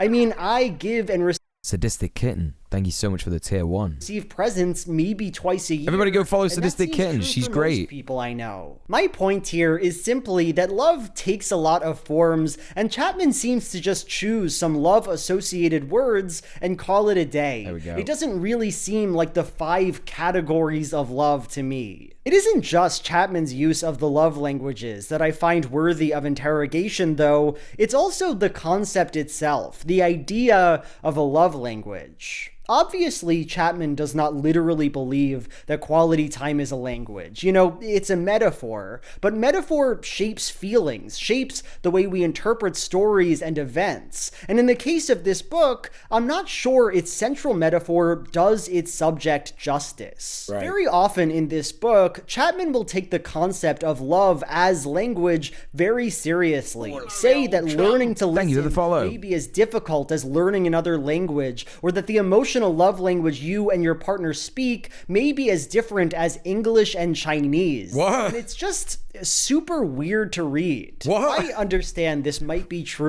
Wait, what the fuck, dude? What are you talking about? This has to be like a book that is aimed at men, right? Because like learning to listen may be as difficult as learning a foreign language. That can only apply to like extremely misogynistic men. Right? It can only apply to people like that. I'm sorry. Like if you know this book was written in like when 1991 or some shit. You know? It's like it was I feel like it being written at that time as well. Like in the early 90s, it was a big time for like new age shit. You know, where like people would be like, "Oh, I'm a Buddhist now," or like, "Oh, I'm a Hindu now." You know what I mean? Like appropriating like cultures from other parts of the world. And like doing like meditation and tarot cards and what do you call it, seances and all that stuff, you know what I mean? Like spirituality, like and some of that is good, you know what I mean? It comes from probably a desperation of like white people being separated from their pagan roots and not really understanding, you know, what their roots are due to, you know, colonialism eating its own fucking, you know, proponents kind of thing, like destroying the lives of the people that, you know, are supposedly the best people under colonialism, you know. The base junkie. There's definitely gender essentialism baked into these love languages as well, right? You know what I mean? It's like, you know, like fundamentally you can go, yeah, it's bad to like try and categorize how people's personalities work and shit like that, you know what I mean?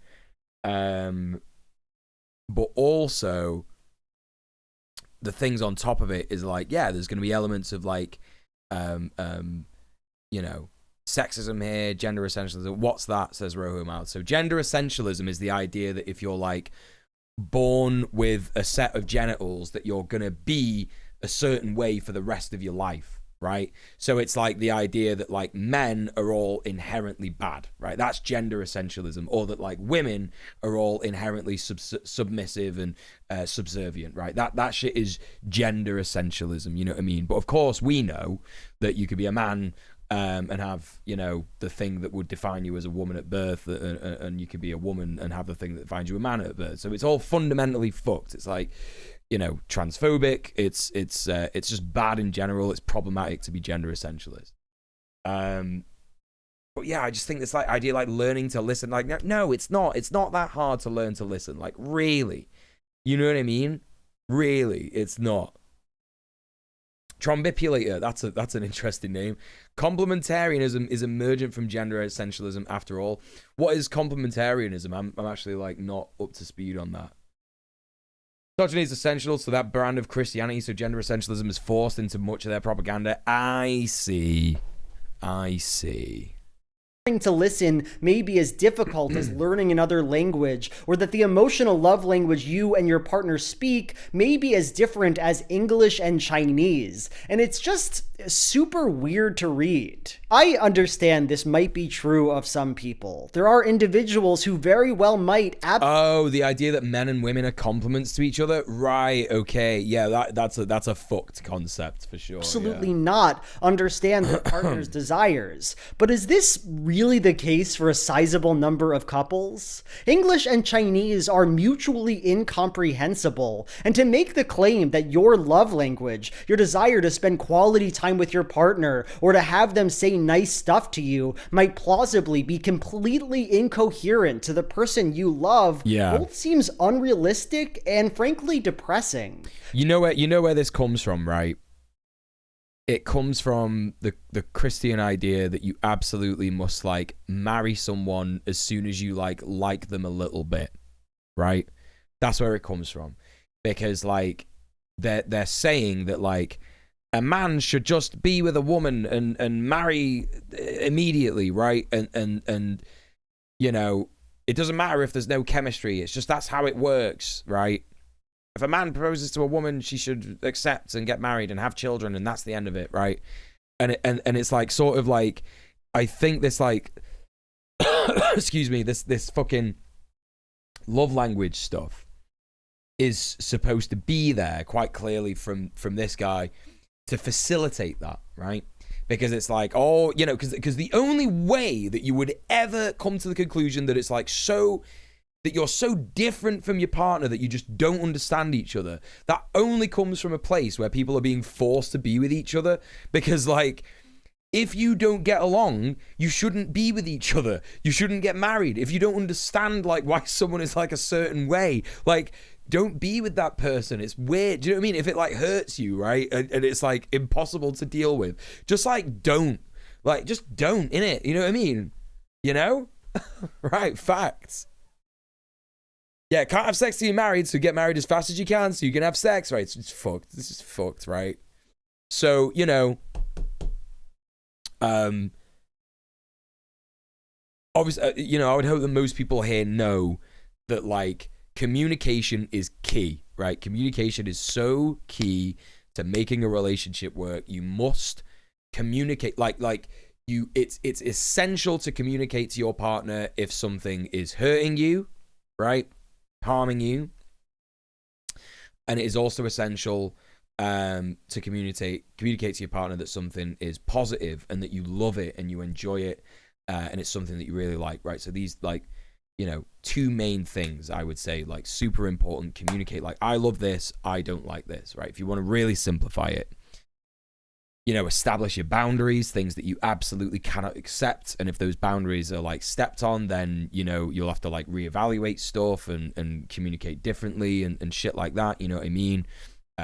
Or like, you know, just like very, very solid, hard boundaries that like you can't deal with and, you know, are cause for separation, right? You know, these things are really important. It's like, I think that people worry and they feel like this is like, a prenup kind of situation where you're like making your partner sign a contract or you're signing a contract with them or whatever, but like it's not like that, you know what I mean? Like it isn't like that. Like these things are really essential if you want to like truly make someone happy and be happy yourself with them, right? Like I think that shit is just like really important, you know? Hey Canaraz, how you doing? Getting married speedrun, yeah, that's what it's all about. Also, for the husband is the head of the wife, as Christ is the head of the church, his body of which he is the savior. Oh my God. It's a major red flag if someone doesn't talk to me about their boundaries. I mean, if that's the only thing that they don't talk about, then maybe that is because they don't know about that. You know what I mean? Like if someone... Like, yeah, if they don't talk about any of the other stuff, if they don't, like, want to openly have, like, a conversation with you about, like, you know, what they like, what they enjoy, like, what kind of stuff they would like, you know, whether they have expectations, whether they don't have expectations, whether you're, like, ready to accept that. If it's just boundaries on its own, then maybe that's something that they've never heard of or whatever. But, yeah, if that comes alongside, like, you know, not communicating in general, that's a major red flag, right? That's like, you know, what are you after in it? You know what I mean? What are you looking for? You know? I find it funny because that's like the thing that queer men say to me on Grindr all the time, like, what you looking for? And it's like, I understand what you're attempting here, right?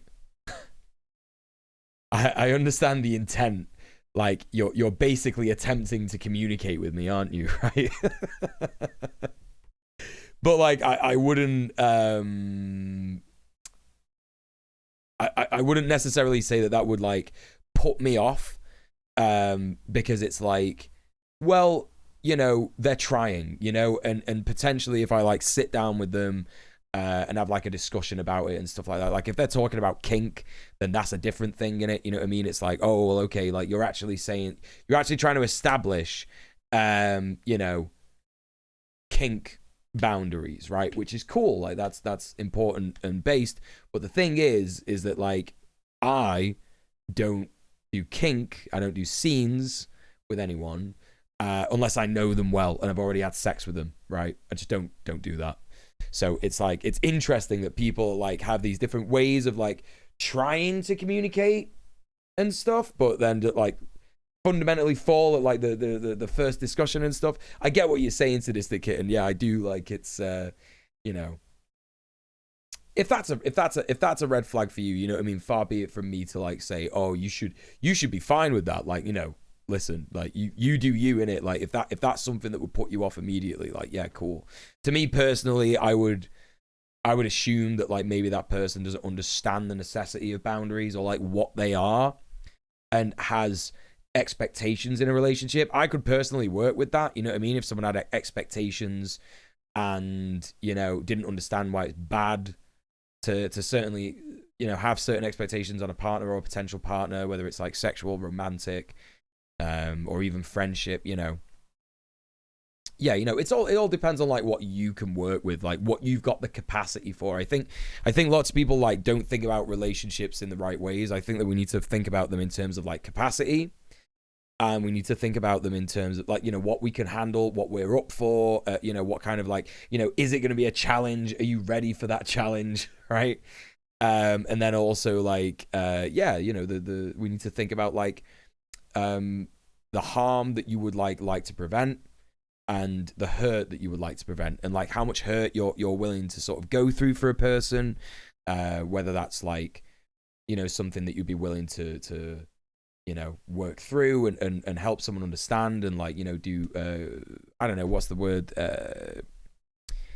potentially mediation and all this kind of stuff, like how much you love someone and, you know, there's so much to it, right? You know what I mean? It's like, it's kind of like you have to like really think about it, but you should really think about it because a relationship is a really important thing. Like whether it's a friendship, whether it's whatever, you know, I think that shit's really important. To me, this feels okay, like... I will, just before we continue the video, I will read Squirrel Nut's comment. As someone who grew up Christian and still believes in God, I felt like that word is harder to identify with because of the judgment that is only harming marginalized individuals. I've always believed we're meant to accept everyone because everyone deserves a voice, a choice, and dignity. It's ours to love and accept, not to judge and hate. Fuck that shit. Some of my best friends have been atheists with Jesus-like social values. Sorry if that sounds odd. I don't think it sounds odd. You know? I think that, you know, I don't personally believe in the, what's the word? The Abrahamic God. I don't believe in like, you know, Allah, the Jewish God or the Christian God. I don't believe that God is like a singular being. Well, I do believe that God is a singular being, but I believe that we're all part of that God. And that God is the universe, you know what I mean? That's kind of my spirituality, right? And you, but they do say in Abrahamic religions, right, that your relationship with God is between you and God, right? And I think that's one of the most powerful things in any of the Abrahamic religions, where they say like, you know, that is between you and God, right? Because I think that's true. I think how you see God, right, is very personal, right? And I think that is extremely important to retain an amount of connection to God, because your connection to God is connection to the earth, it's connection to Mother Nature. Because if you believe that God created these things and created people, then you also believe that these are things of extreme importance and value. And I think that that is very, very, very important, right? So yeah, I wouldn't shy away from that. I wouldn't shy away from those thoughts, you know. There was something else I was gonna say on that. Yeah, I think that's it. I think that's it. Love the Lord with your God and all heart and with your soul and with all your mind. This is the first and greatest commandment. 39, and second is like, love your neighbor as yourself. All the law and the prophets hang on these two commandments. Right, yeah, exactly. Chapman overstated. Oh, that's what I was going to say. I saw a really good Democratic, I think, senator. I don't know what they're called in states. States have senates, don't they? Where they were trying to pass a anti-trans bill in Kentucky today. And I think they've put it on the governor's desk because too many Democrats turned up to the Senate and the House in the state to sort of like fast track it or whatever. But there was this woman, I can't remember what her name is. It was on Erin's TikTok, you know, Erin Reed. She had a really, really, really, really good speech. And I'm going to try and find it just while we're watching the video. Hold up. His own case, making the love languages out to be this impossibly huge concept so that people will take his work to be more insightful and important. And really, that's a problem with the book as a whole, a problem with most self-help books, if I'm being honest. These kinds of books often trade in the idea of the big secret. Chapman is bringing us this new, formerly unknown information about love and marriage, and as he says, the reader acquiring this information will save their marriage. But, you know, it can't do that. It could never do that. Let me tell you about one passage of this book. Chapman is talking to a guy about his unhappy marriage, and he suggests that his wife's love language is quality time and that she isn't getting enough of it. The guy responds, "Dr. Chapman, that is what she's always complained about. I didn't do things with her. I didn't spend any time with her. That's her love language, all right, no question about it. But Dr. Chapman, what am I gonna do? My job is so demanding." And Chapman basically just responds, do it. Spend Hey, comrade, can you welcome in? Quote, "Where will you find the time? You will make it. You're a wise man." You can see the issue here, right? Chapman has added nothing to this man's life. It's true that communicating with your partner about their desires is good, and saying that can be helpful, but it's just not some kind of relationship panacea. This guy knows what his wife wants. The problem in this relationship, the one that is orders of magnitude more difficult to solve, is actually giving it to her when he's sleepy. And that's the problem that Chapman... Okay, I found it.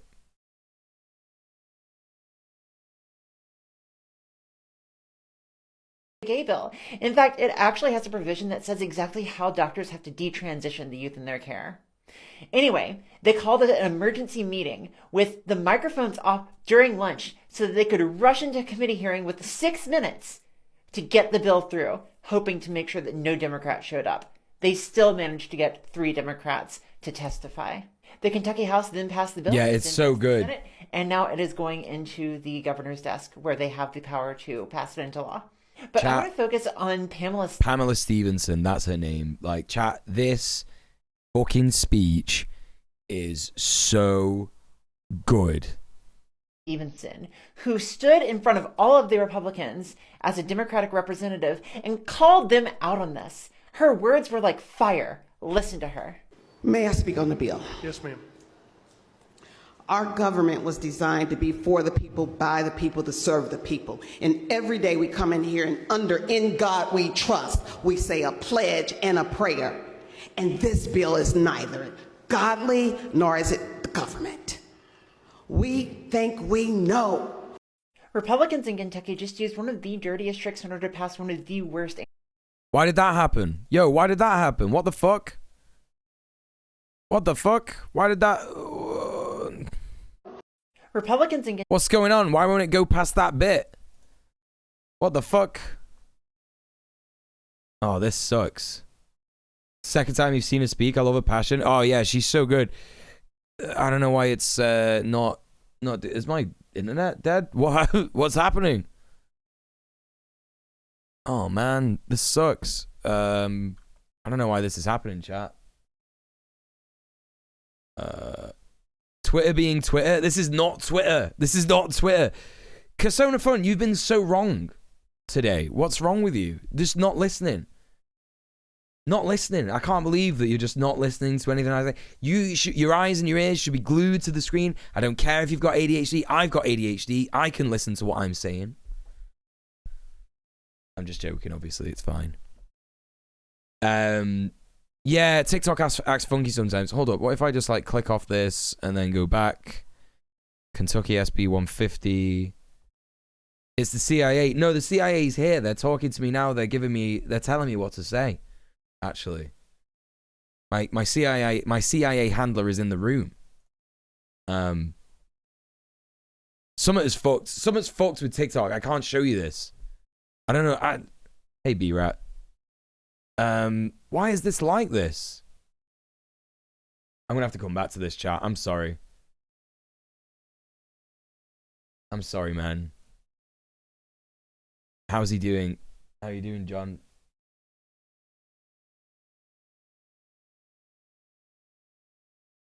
He says he's having a hard time trying to come up with new psyops, but you know, it's possible when you have someone as mental as me that you're handling. So that's what he's up to. Just dismisses out of hand. Is John hydrated? Finally, I just want to say that I don't like the vibes of this book. He's doing all right. He's got a big bottle Michael of water, Chapman. yeah. I think he's a weirdo. I can't convey this. I can't find you a quote and convey to you why I don't like the vibes of the book, but they are all off. They are all off. Every page I found myself just feeling weird about the vibes of the book. Maybe I'll talk some other time about these how you doing? vibes, but for now I'll just say it.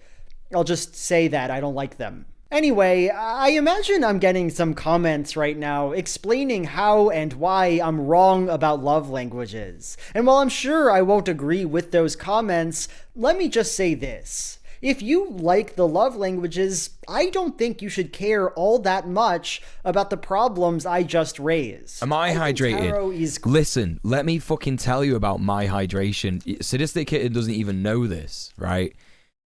She's not been here for a while, right? But I recently found out I've been plagued, right?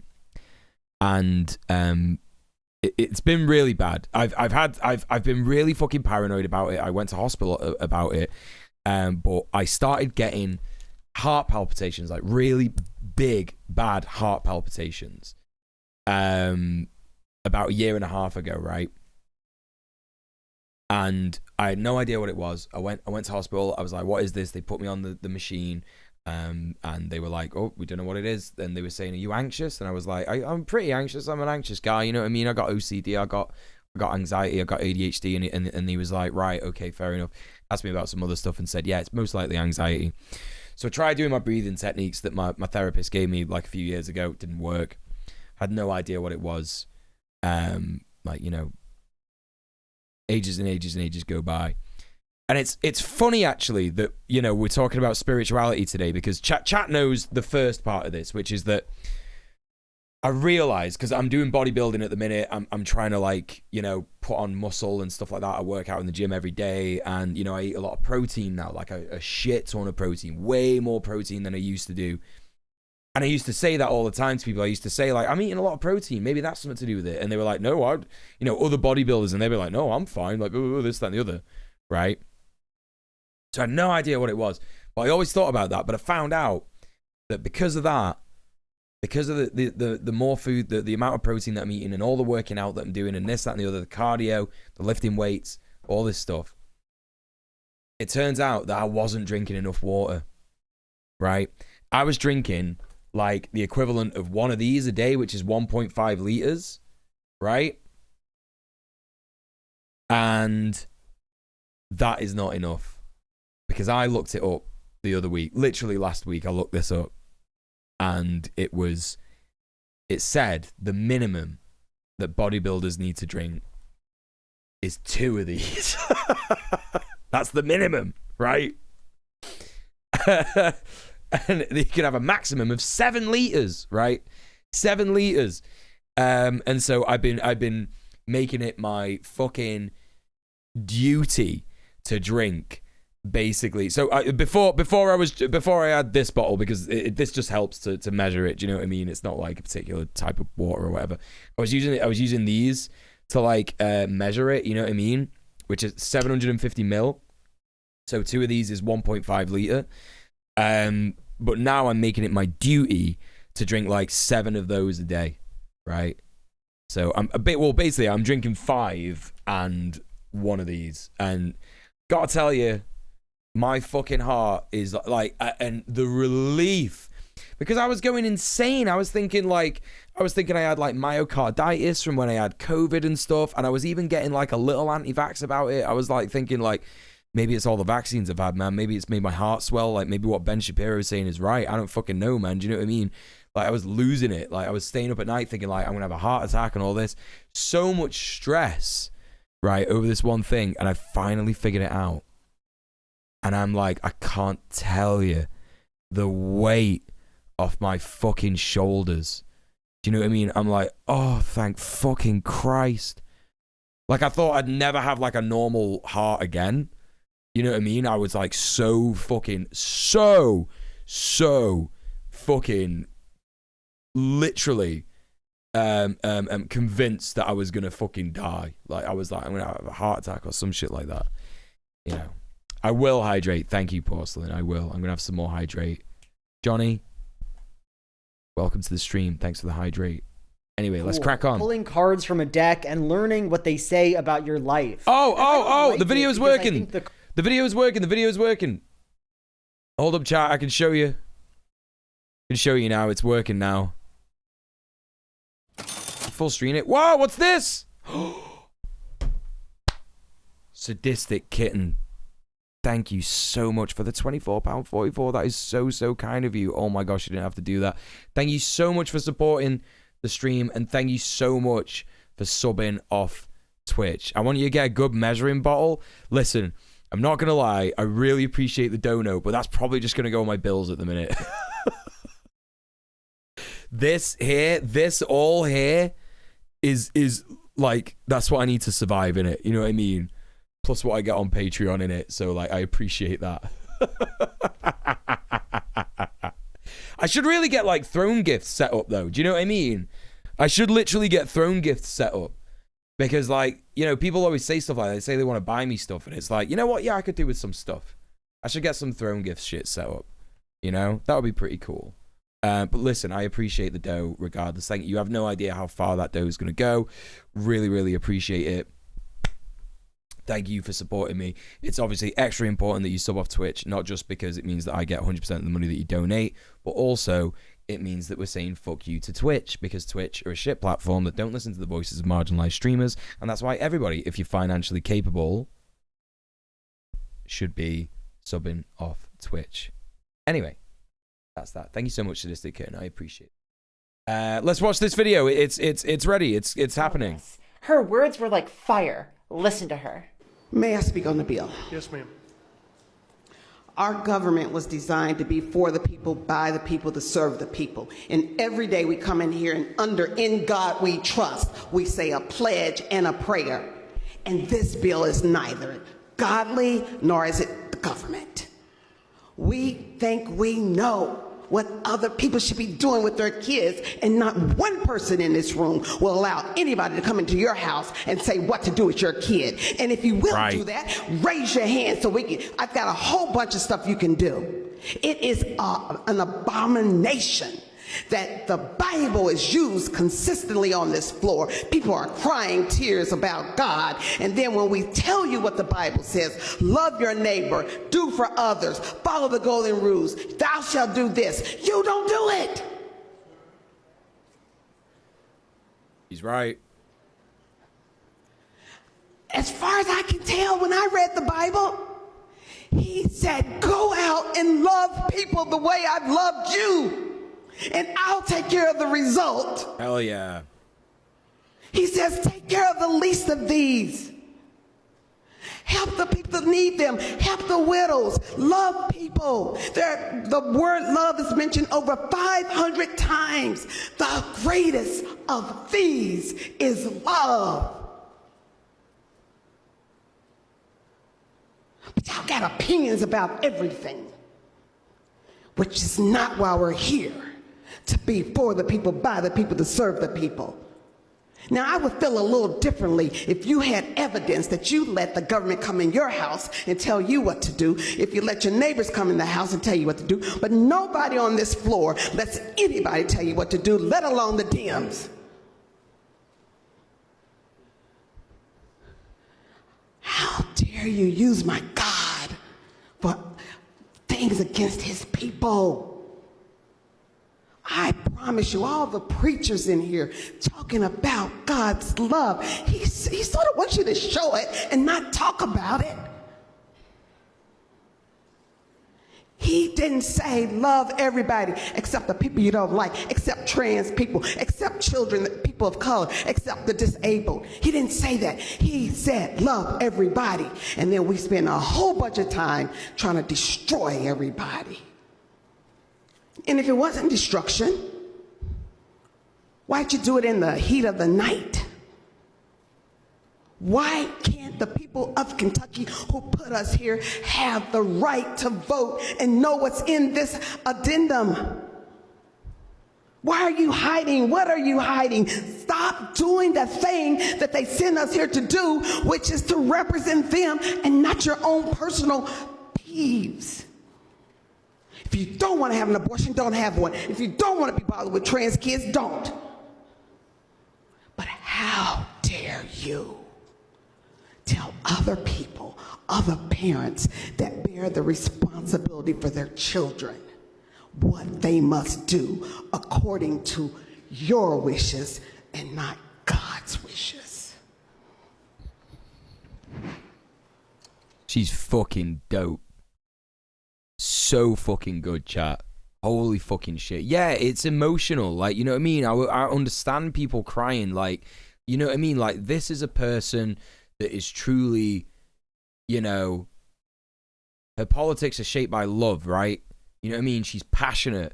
She's, you know, a true Christian, I would say, right? A true Christian that truly believes that God is her salvation and everybody should, you know, love each other. Like, that's the message of love. That's the message of God, right? You know what I mean?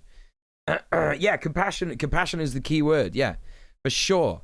Do you know what I mean? Like, she stood up and she said it. You know what I mean? Despite the fact that she's a Democrat, despite the fact that, like, you know, maybe she's got other areas of politics that aren't, like, perfect or whatever, she is clearly coming from a place of love with this, and she spoke on this bill, and, you know, it didn't get passed, right? So, you know, it probably will get passed. You know, these bills are getting passed all over the fucking place. But, you know, what we're seeing here, chat, you know, this moment is bigger, I think, than even she knows. Because this is history, right? What's happening right now is history is being made. In states like this where anti-trans bills are, you know, coming all out of the fucking woodworks, you know, these horrific Republican-controlled states. You know, people are seeing it for what it is. People are seeing it for what it is. And, you know, I have no idea why the Republicans are even beating this drum so hard, right? Because they didn't even have a positive response in the midterms when, you know, there were candidates, yeah, who were running on anti-trans narratives. They, you know what I mean? They just didn't even fucking respond. Like, they didn't get the win that they thought they would. Like, the Democrats still fucking won a bunch of fucking states, right? So it's like, what is even the point? You know, cruelty is the point, right? It's cruelty. It's not even a political fucking, you know, positive. It's not even a political gain that they're going to make. The saddest part that I struggle with is no matter how right she is, it always falls on deaf ears, which is why you should focus your attention on direct action and not electoral politics. Support non-reformist reforms, but direct action and mutual aid and building power in our communities is key. It's the only way, you know? So, you know. It's to rile up sympathetic vigilantes to enact street violence. Yeah, of course. Like, this is the thing. It's like, it's going to inspire, 2024 election shit as well. Yeah, for sure. You know, all the anti-trans rhetoric is going to be based in desperation for stochastic terrorism, right? Of course it is. You know what I mean? We've seen it. We've seen it happen. So. But anyway, the point of this was to show you just how powerful a true Christian can be when they're actually speaking truth to power. Do you know what I mean? And many people will see this, and many people will be inspired by that. You know, you never know what's going to happen, chat. Like, this is why it's so important, even if you're like a small streamer like me, or if you're a big streamer, to actually, like, you know, say the right stuff, because you never know who you're going to inspire. You know what I mean? Like, I spoke about the person that came up to me yesterday while I was down in Westminster, you know, supporting a non-reformist reform, yeah. And it's like, you know, it's always weird when people say that they know me. Do you know what I mean? When I'm out doing like protesting stuff, it would be weird anyway if someone said that they knew me from like the internet stuff that I do, right? But the fact that there was actually 3 people there that day who recognized me. One of them didn't say anything, and in fact, I'll show you the comment. Let me show you the comment, because Conrad gets the YouTube comments, right? You know what I mean?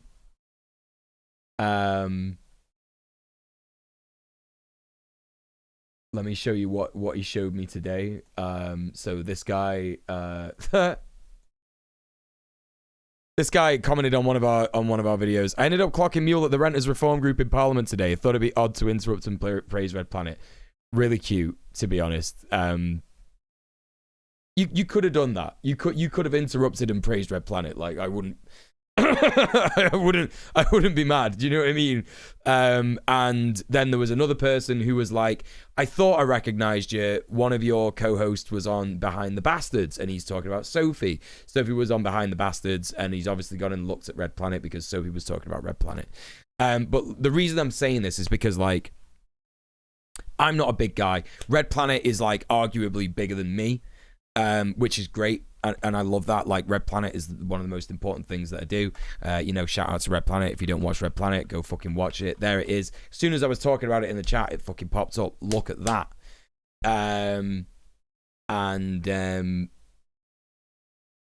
It gives me a lot of hope and good feelings that there were people there who were doing actual activism who know me and know my content, right? Like, because it means that my message is working. Like, it means that what I'm doing is having an effect outside of what I do. So it doesn't matter how big you are, how small you are, always do what you think is right. Tell people to do the same thing. Do you know what I mean? And shit will happen. Shit will fucking happen. Small victories have to be counted because they add up. My family has grown up from a lot of shitty points of view. We can openly discuss these things. I try and speak up in my personal circle, family and friends. I don't always manage it, but I try, not trying to get some lofty goal. So with like another thing, this is the final thing I'll say before we continue watching the video. But like, I guess like the what I'll say about like the family friends thing, right? The family and friends thing is that you really have to ask yourself how much harm people are doing. And we have to think about the way that we say things, right? And this isn't me being like kind to fascists and stuff like that, but we genuinely have to start thinking about things in terms of like harm reduction, and who are ultimately the figureheads of these movements, right? So when I think about the figureheads of these movements, I think of people like DeSantis. I think of people like Trump. I think about Republican politicians. I think about, you know, peddlers of hate, right, on the internet. If your Uncle Darren, right, we always talk about racist Uncle Darren, yeah, is like, you know, at Thanksgiving, he's going like, oh, the fucking migrants, transgenders, and you know, doing all this nonsense and shit like that. But yeah, it's gonna suck. Like, you don't want to hear that, right? You don't want to fucking hear that. But has your Uncle Darren got a podcast, right? Is your Uncle Darren going to the NRA meeting and, you know, trying to get people to like join a fucking splinter group and go and attack people in it? You know what I mean? You have to measure like what is happening. Like, is your Uncle Darren just a fucking idiot with reactionary views because he's a petty bourgeoisie, privileged piece of shit? Or is he actively out there causing harm and trying to, you know, make people do stochastic terrorism? Because like, if it's not the latter, then, you know, you could be a bit more sort of like, have you considered this, right? Do you know what I mean? Rather than like, you're a fascist piece of shit, Uncle Darren, and you should shut the fuck up and die, maybe, right? You know what I mean? It's not going to be productive, is it? You know? But again, it's like, you know, if you are like, you know, constantly hurt by the things that your families say, do you know what I mean? There's a reason Uncle Darren makes his Rumble videos in his truck, sorry, lorry, and it's because not even his family wants to hear it, right? Do you know what I mean? Right, this is yeah, exactly. I find my cousins who are the child of an Uncle Darren are more open and progressive, so their general harm pool is small because they turned out better, right? This is the thing, right? It's like, you know, and they'll probably be more willing to listen to their own kids than you. Do you know what I mean? His nephew or niece or nibbling, right? So I don't know, like that's the only thing that I would say. Like, don't waste your energy trying to convince a reactionary in your family that they're wrong. Like, this is something that I've learned recently because, you know, a whole fucking side of my family are reactionaries. Do you know what I mean? They're reactionary. You know, right? Exactly. Block Uncle Darren in it. Block Uncle Darren. Like, what fucking benefit are you having, like, when it's draining your energy and your resources and all that shit? You know what I mean? You're much more helpful to the movement, the progressive movement as a whole, if you are energized, mobilized, and organized, right? That's the key. That's the key. Save that energy for when someone in your organization is a reactionary, right? And you have to have an uncomfortable conversation with them. You know what I mean? Something like that, right? Don't waste it on Uncle Darren. Uncle Darren's too old to do shit. He doesn't give a fuck. He's not going to be out there, like, you know what I mean, doing January 6th or whatever, like, you know, unless he is, in which case, that's different. You know, that's a conversation that I'm not sure how you would start. That's something that I have no experience with. Do you know what I mean? You know, I think I'm literally the only person in my entire fucking family that's ever done anything remotely political, remotely direct action based. You know what I mean? Anyway, whatever. Listen, that's the bit. I'm done now. I'm going to go to the toilet. I'm going to come back. We're going to watch the video, right? So, back in a tick.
That's piss. Let's show the new guys the new scene. That's piss. That's piss. There you go. There it is, folks. New scene for whenever we talk about piss. So that's that, isn't it? Anyway. As far as I know, those guys usually drive vans in Britain, not pickups so much. Yeah, white van man, innit? White van man. Anyway, let's watch the video. We're going back into it. Cards hold psychic power, or because it's helpful in a clinical setting. I like it because it's fun, because it's an excuse to connect. See you later, with Squirrel your Nuts. Thanks for friends and being loved here. Ones, because no matter what card you get, there will always be some way to connect it to yourself. And love languages are, in my opinion, a bit like that. They enable some people to communicate their desires and feelings, and that is ultimately fine. No, my real problem with love languages doesn't concern any particular methodological problem the model has. Rather, my question for this book is much more broad and much more simple. Why does it exist? One of William Shakespeare's most famous and beloved sonnets is Sonnet 116, and let me read it to you now.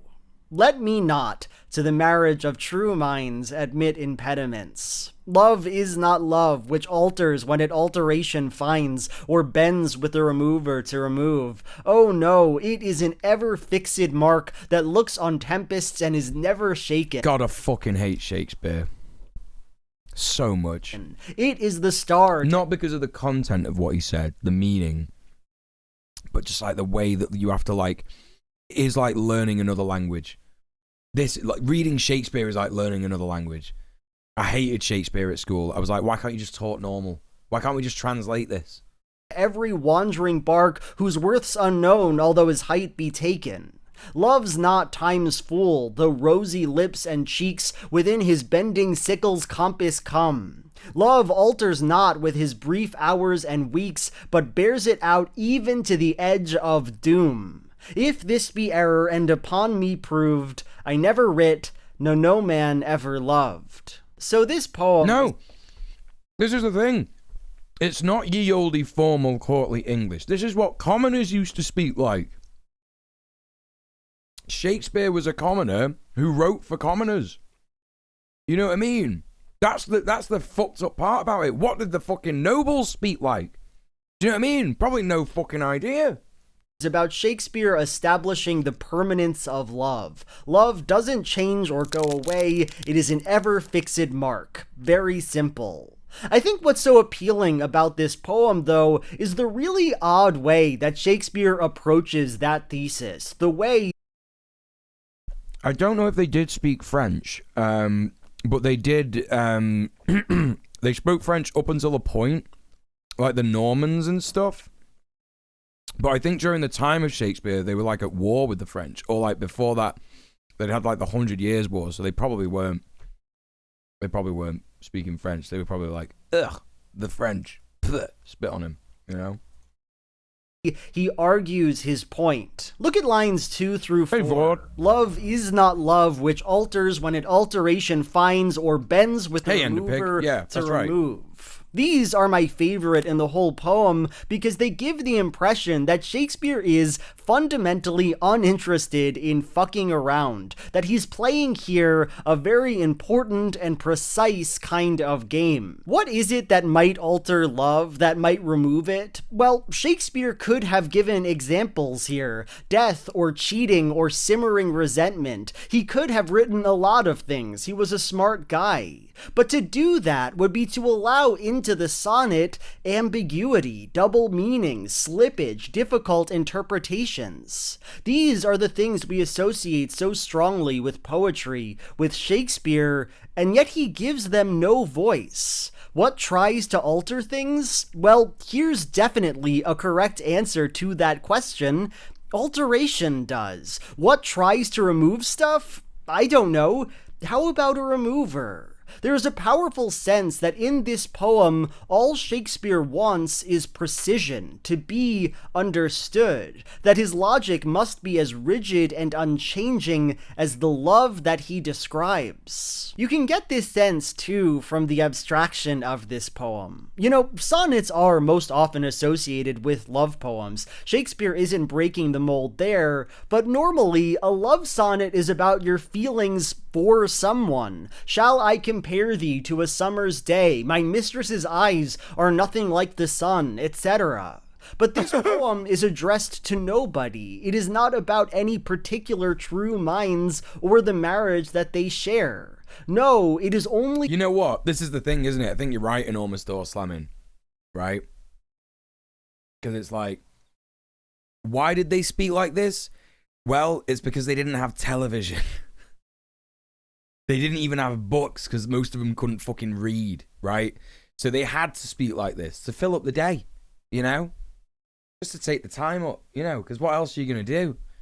If you've got that much time to talk with people, right? Then you could just talk like an insane person.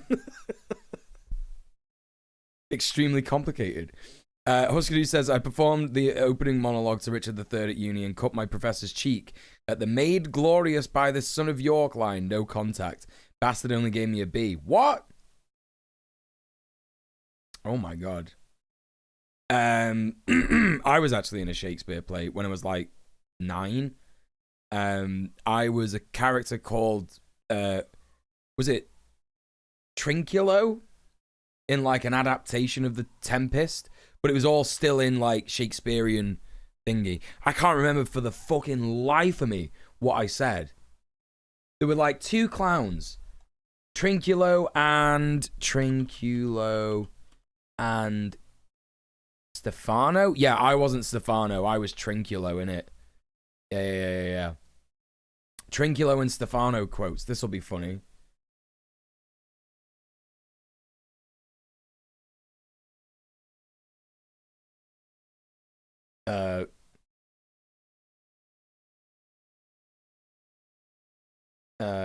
Oh man, I don't know. All of these quotes are so intense. Like, fucking hell, did I say any of this? Did I say this stuff?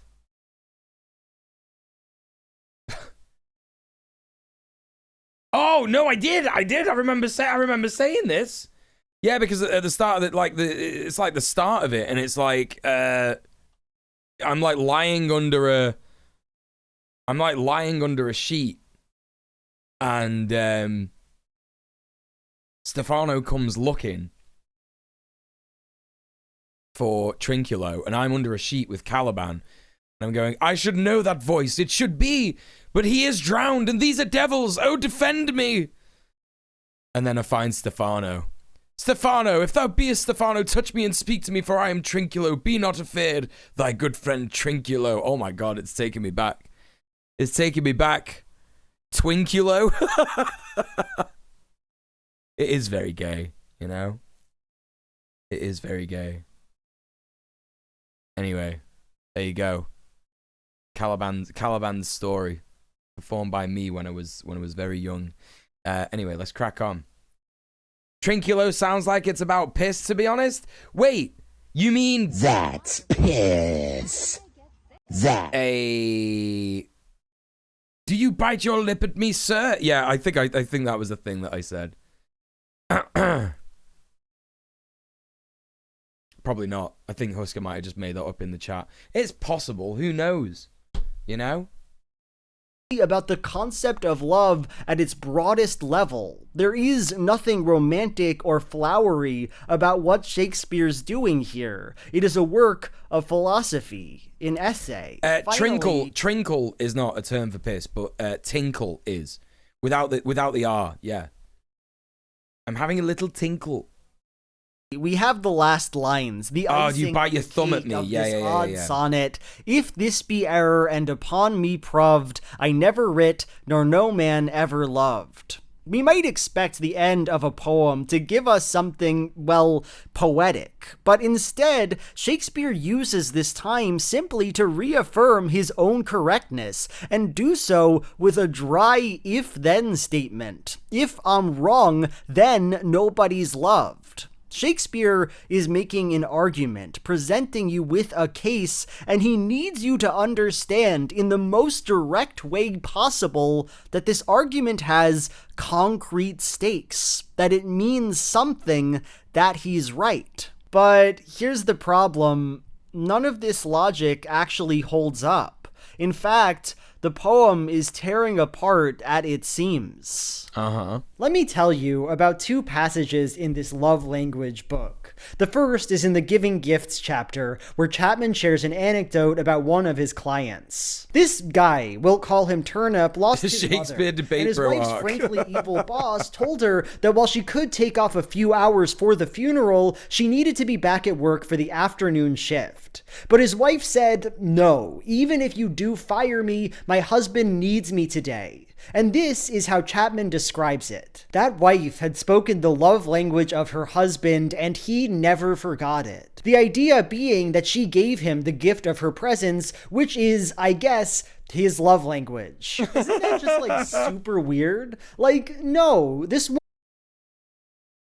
his love language. My love language is Isn't that just like my super wife. weird? Like, no, this woman did not speak her husband's love language. That's such a needless way to describe it. Yeah. This funeral was presumably one of the most important and saddest days in Turnip's life. And by turning down her boss, his wife showed him how much she cared about him, how much she was there for him. We all already know that that is a loving thing to do. And so Chapman's line about how actually Turnip's love language is gift giving only serves to confuse the point. Most of us want our partners with us on days of mourning. That's kind of all there is to say. The second passage I want to read is way more strange though. In the Discovering Your Primary Love Language chapter, Chapman talks about a guy, Bob, who doesn't know what his love language is, words of affirmation or physical touch. And Bob's I'll just like me read for from the real. book. I said, let me ask you this. If Carol were meeting your sexual needs, that is, if you were having quality sexual intercourse as often as you desired,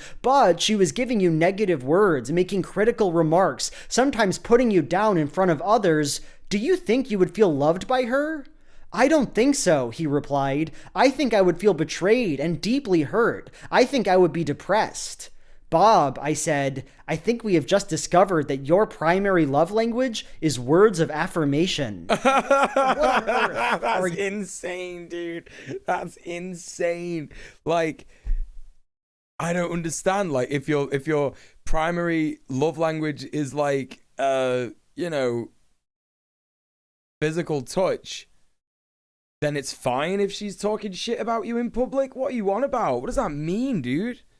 Are you talking about? You have not established Bob's love language. All you've made clear is that while Bob cares about sex, he wouldn't be happy with a partner who demeaned, insulted, and ridiculed him regularly. Normal. Based on this conversation, the only thing we know about Bob is that he is a normal person who doesn't like it when people are mean to him. So, looking at just these 2 examples, and to be clear, I could give more, you can start to see my major issue with this book. That more often than not, the love languages don't serve to clarify and explain human emotion. No. Rather, they just add more words. Yeah, they obfuscate it. They actually obfuscate the real connection that people can have together, right? Not happy because your partner came through on your mother's funeral. You were happy because your love language is gift giving and she gave you the gift of her presence. You wouldn't be sad because your hypothetical partner insulted you a lot. You'd be sad because your love language is words of affirmation and she wouldn't be giving you any. It is a language that works like it doesn't make any sense. Like even if you figure that out, my primary love language is words of affirmation. So please, wife, can you stop talking shit about me in public? Like, she would be like, what? Crowbarring his snake oil into conversations about relationships. That's literally what it is. That's literally what it is.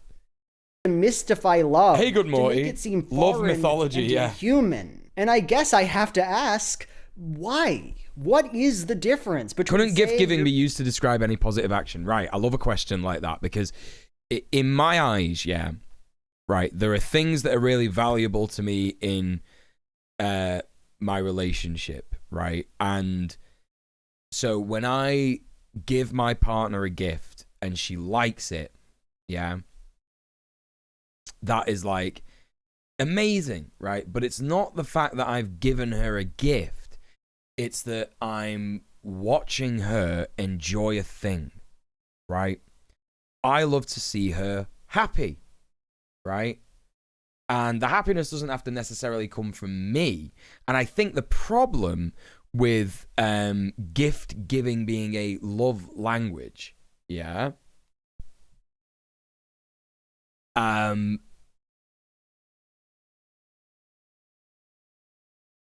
is that it kind of implies that, like, you know, the happiness has to come from you giving them a gift, right? Whereas, like, the happiness should come from like that is like an old archaic way of like looking at relationships, and I think it inspires controlling behaviors and expectant behaviors, right? Like, oh, whenever I give you a gift, I expect you to be happy about it. Oh, I expect you to enjoy it, right?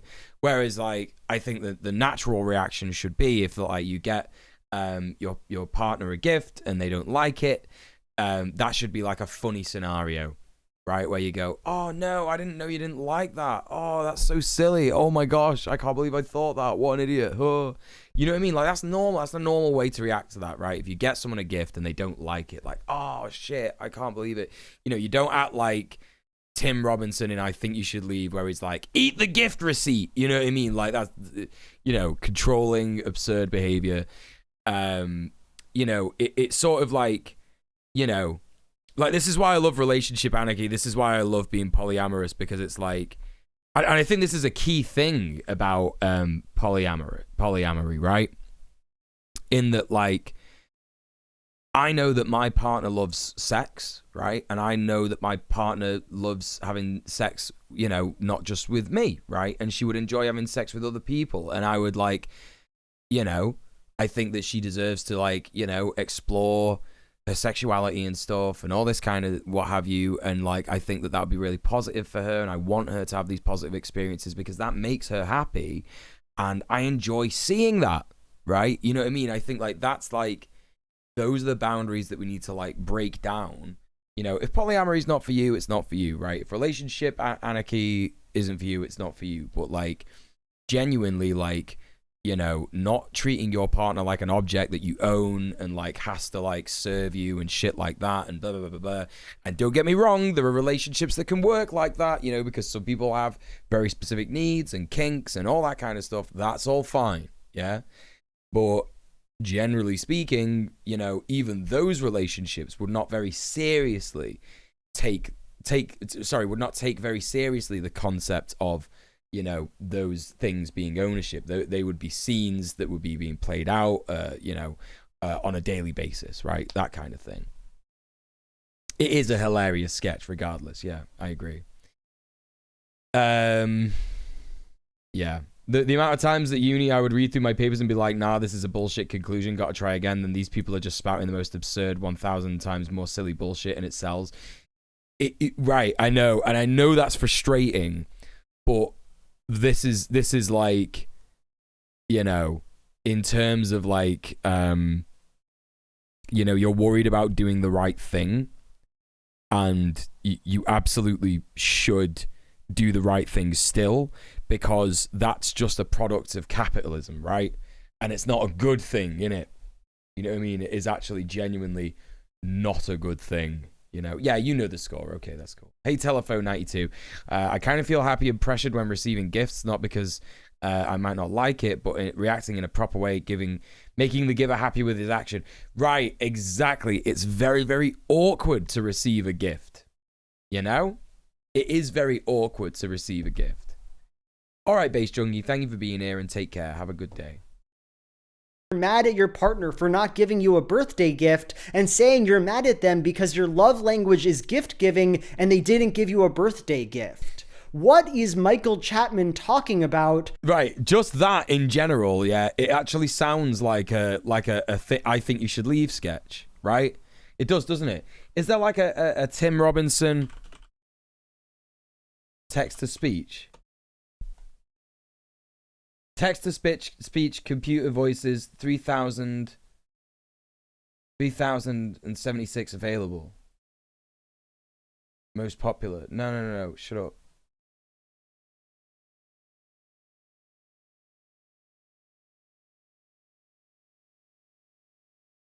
Okay. Most popular voices. Tim, Rob. Hello, this is a sample of this for you. Can there anything you want me to... Hello, What? Does it not have Tim Robinson? How do I find Tim? Most popular voices. Tim. Why is it not finding it? I don't understand. Back to top. Can I just search? Why can't I just... Oh! Tim. Oh, man. I don't fucking know. There's like 5 different...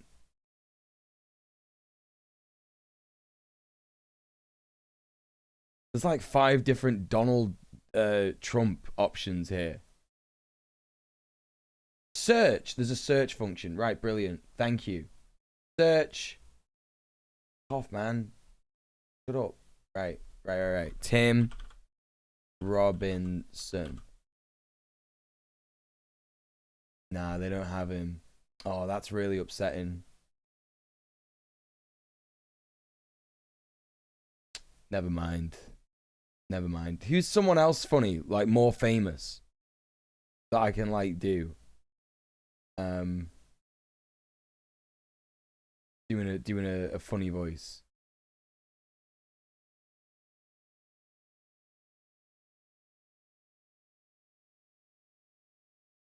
Fortnite sounds and ringtones soundboard. What?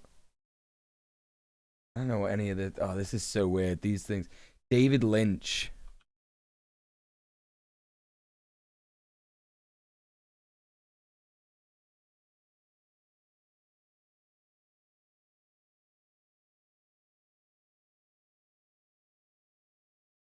David Lynch. That's Limmy. What are you talking about? That's not David. That's just Limmy saying David Lynch. Why is this so weird? Why is this search is so fucked? I can't like search for like a person. I can only search for like things that they've said. Like what is that? That doesn't even make sense. That doesn't even make sense. Why would you just search for sounds? I don't fucking get it, man. You know what I mean? That's just like... David Lynch can't work the voice. What? That's just that's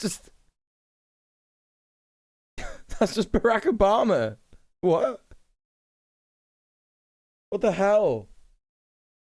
Davey Havoc of AFI? Bowie. What? Bowie. That's David Bowie. That's not even David. This website sucks, man. When he talks about love languages.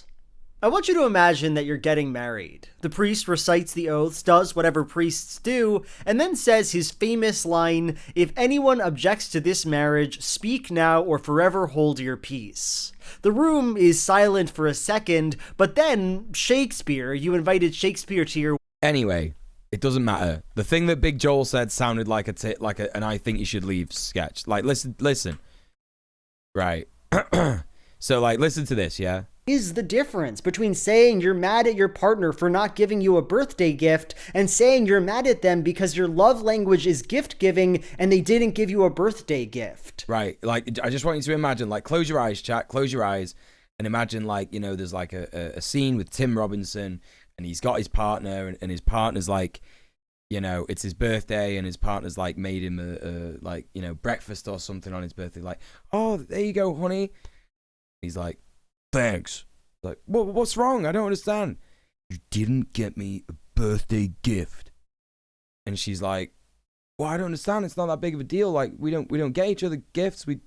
You know, I made you breakfast. My love language is gift giving. You didn't get me a gift on my birthday.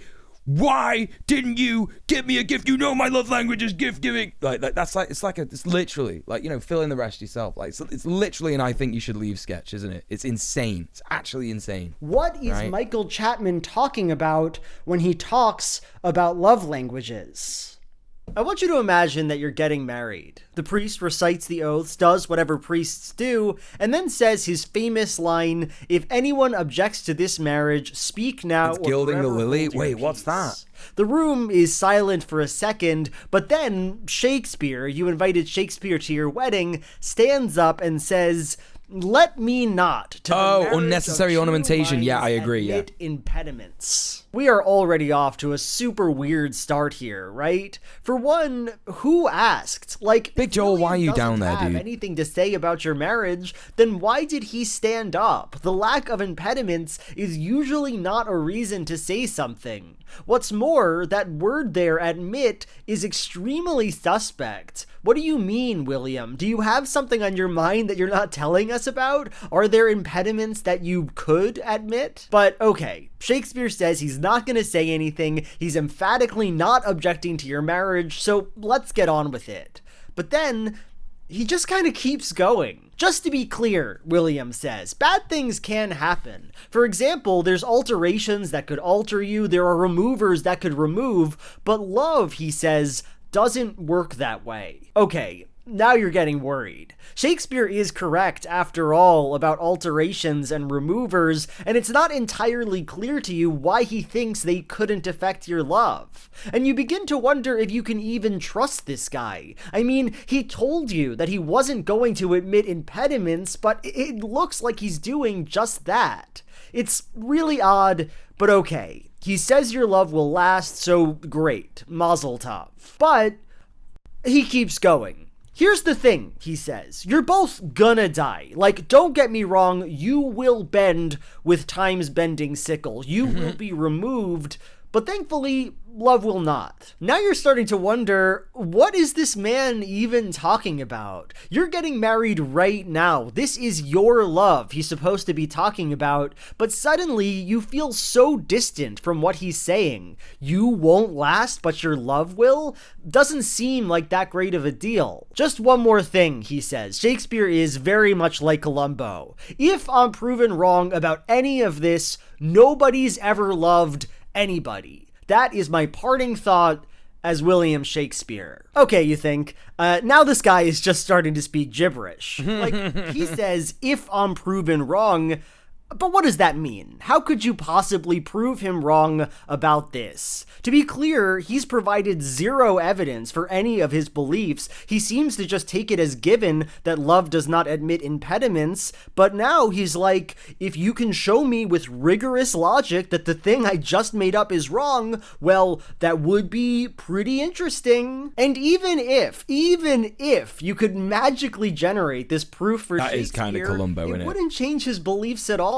He says, if I'm wrong, no man's ever loved, but see, that's not how being proven wrong works. His entire point was that love doesn't alter where alteration finds. And if that's not true, it would mean that lots of people have loved, and loved with alterations. This is just Shakespeare saying, if I'm wrong, I'm right, using fancy language to make his argument look invincible. This poem does not resolve in some beautiful, meaningful message. It does not affirm anything. No, it is in crisis. Shakespeare wants to produce this argument, this unimpeachable logic, but he can't.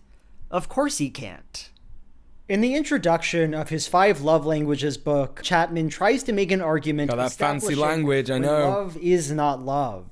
As he claims, with the help of some psychologists, the beginning of your relationship, when you are entirely enamored with your partner, what he calls the in-love experience, is not the real thing, and that's for 3 reasons. Unlike true love, the in-love experience is not a choice we make, an act of our will. Rather, it just happens. We can't control it. Second, the in-love experience is effortless. It's easy, pure instinct. It doesn't demand anything from us. Third, the in-love experience isn't always good for us and doesn't revolve around improving ourselves or our newfound partners. So, how do we feel about the case Chapman's making? Well, I for one think it's very silly.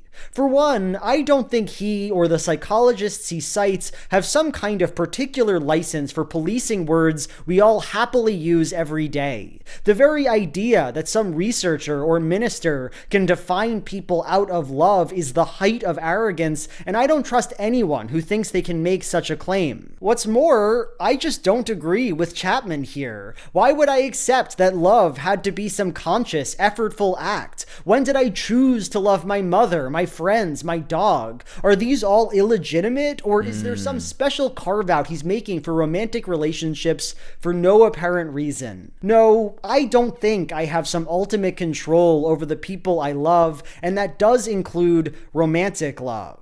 What I find special about this argument, though, isn't so much that I disagree with it, but that it leads us into a kind of existential abyss.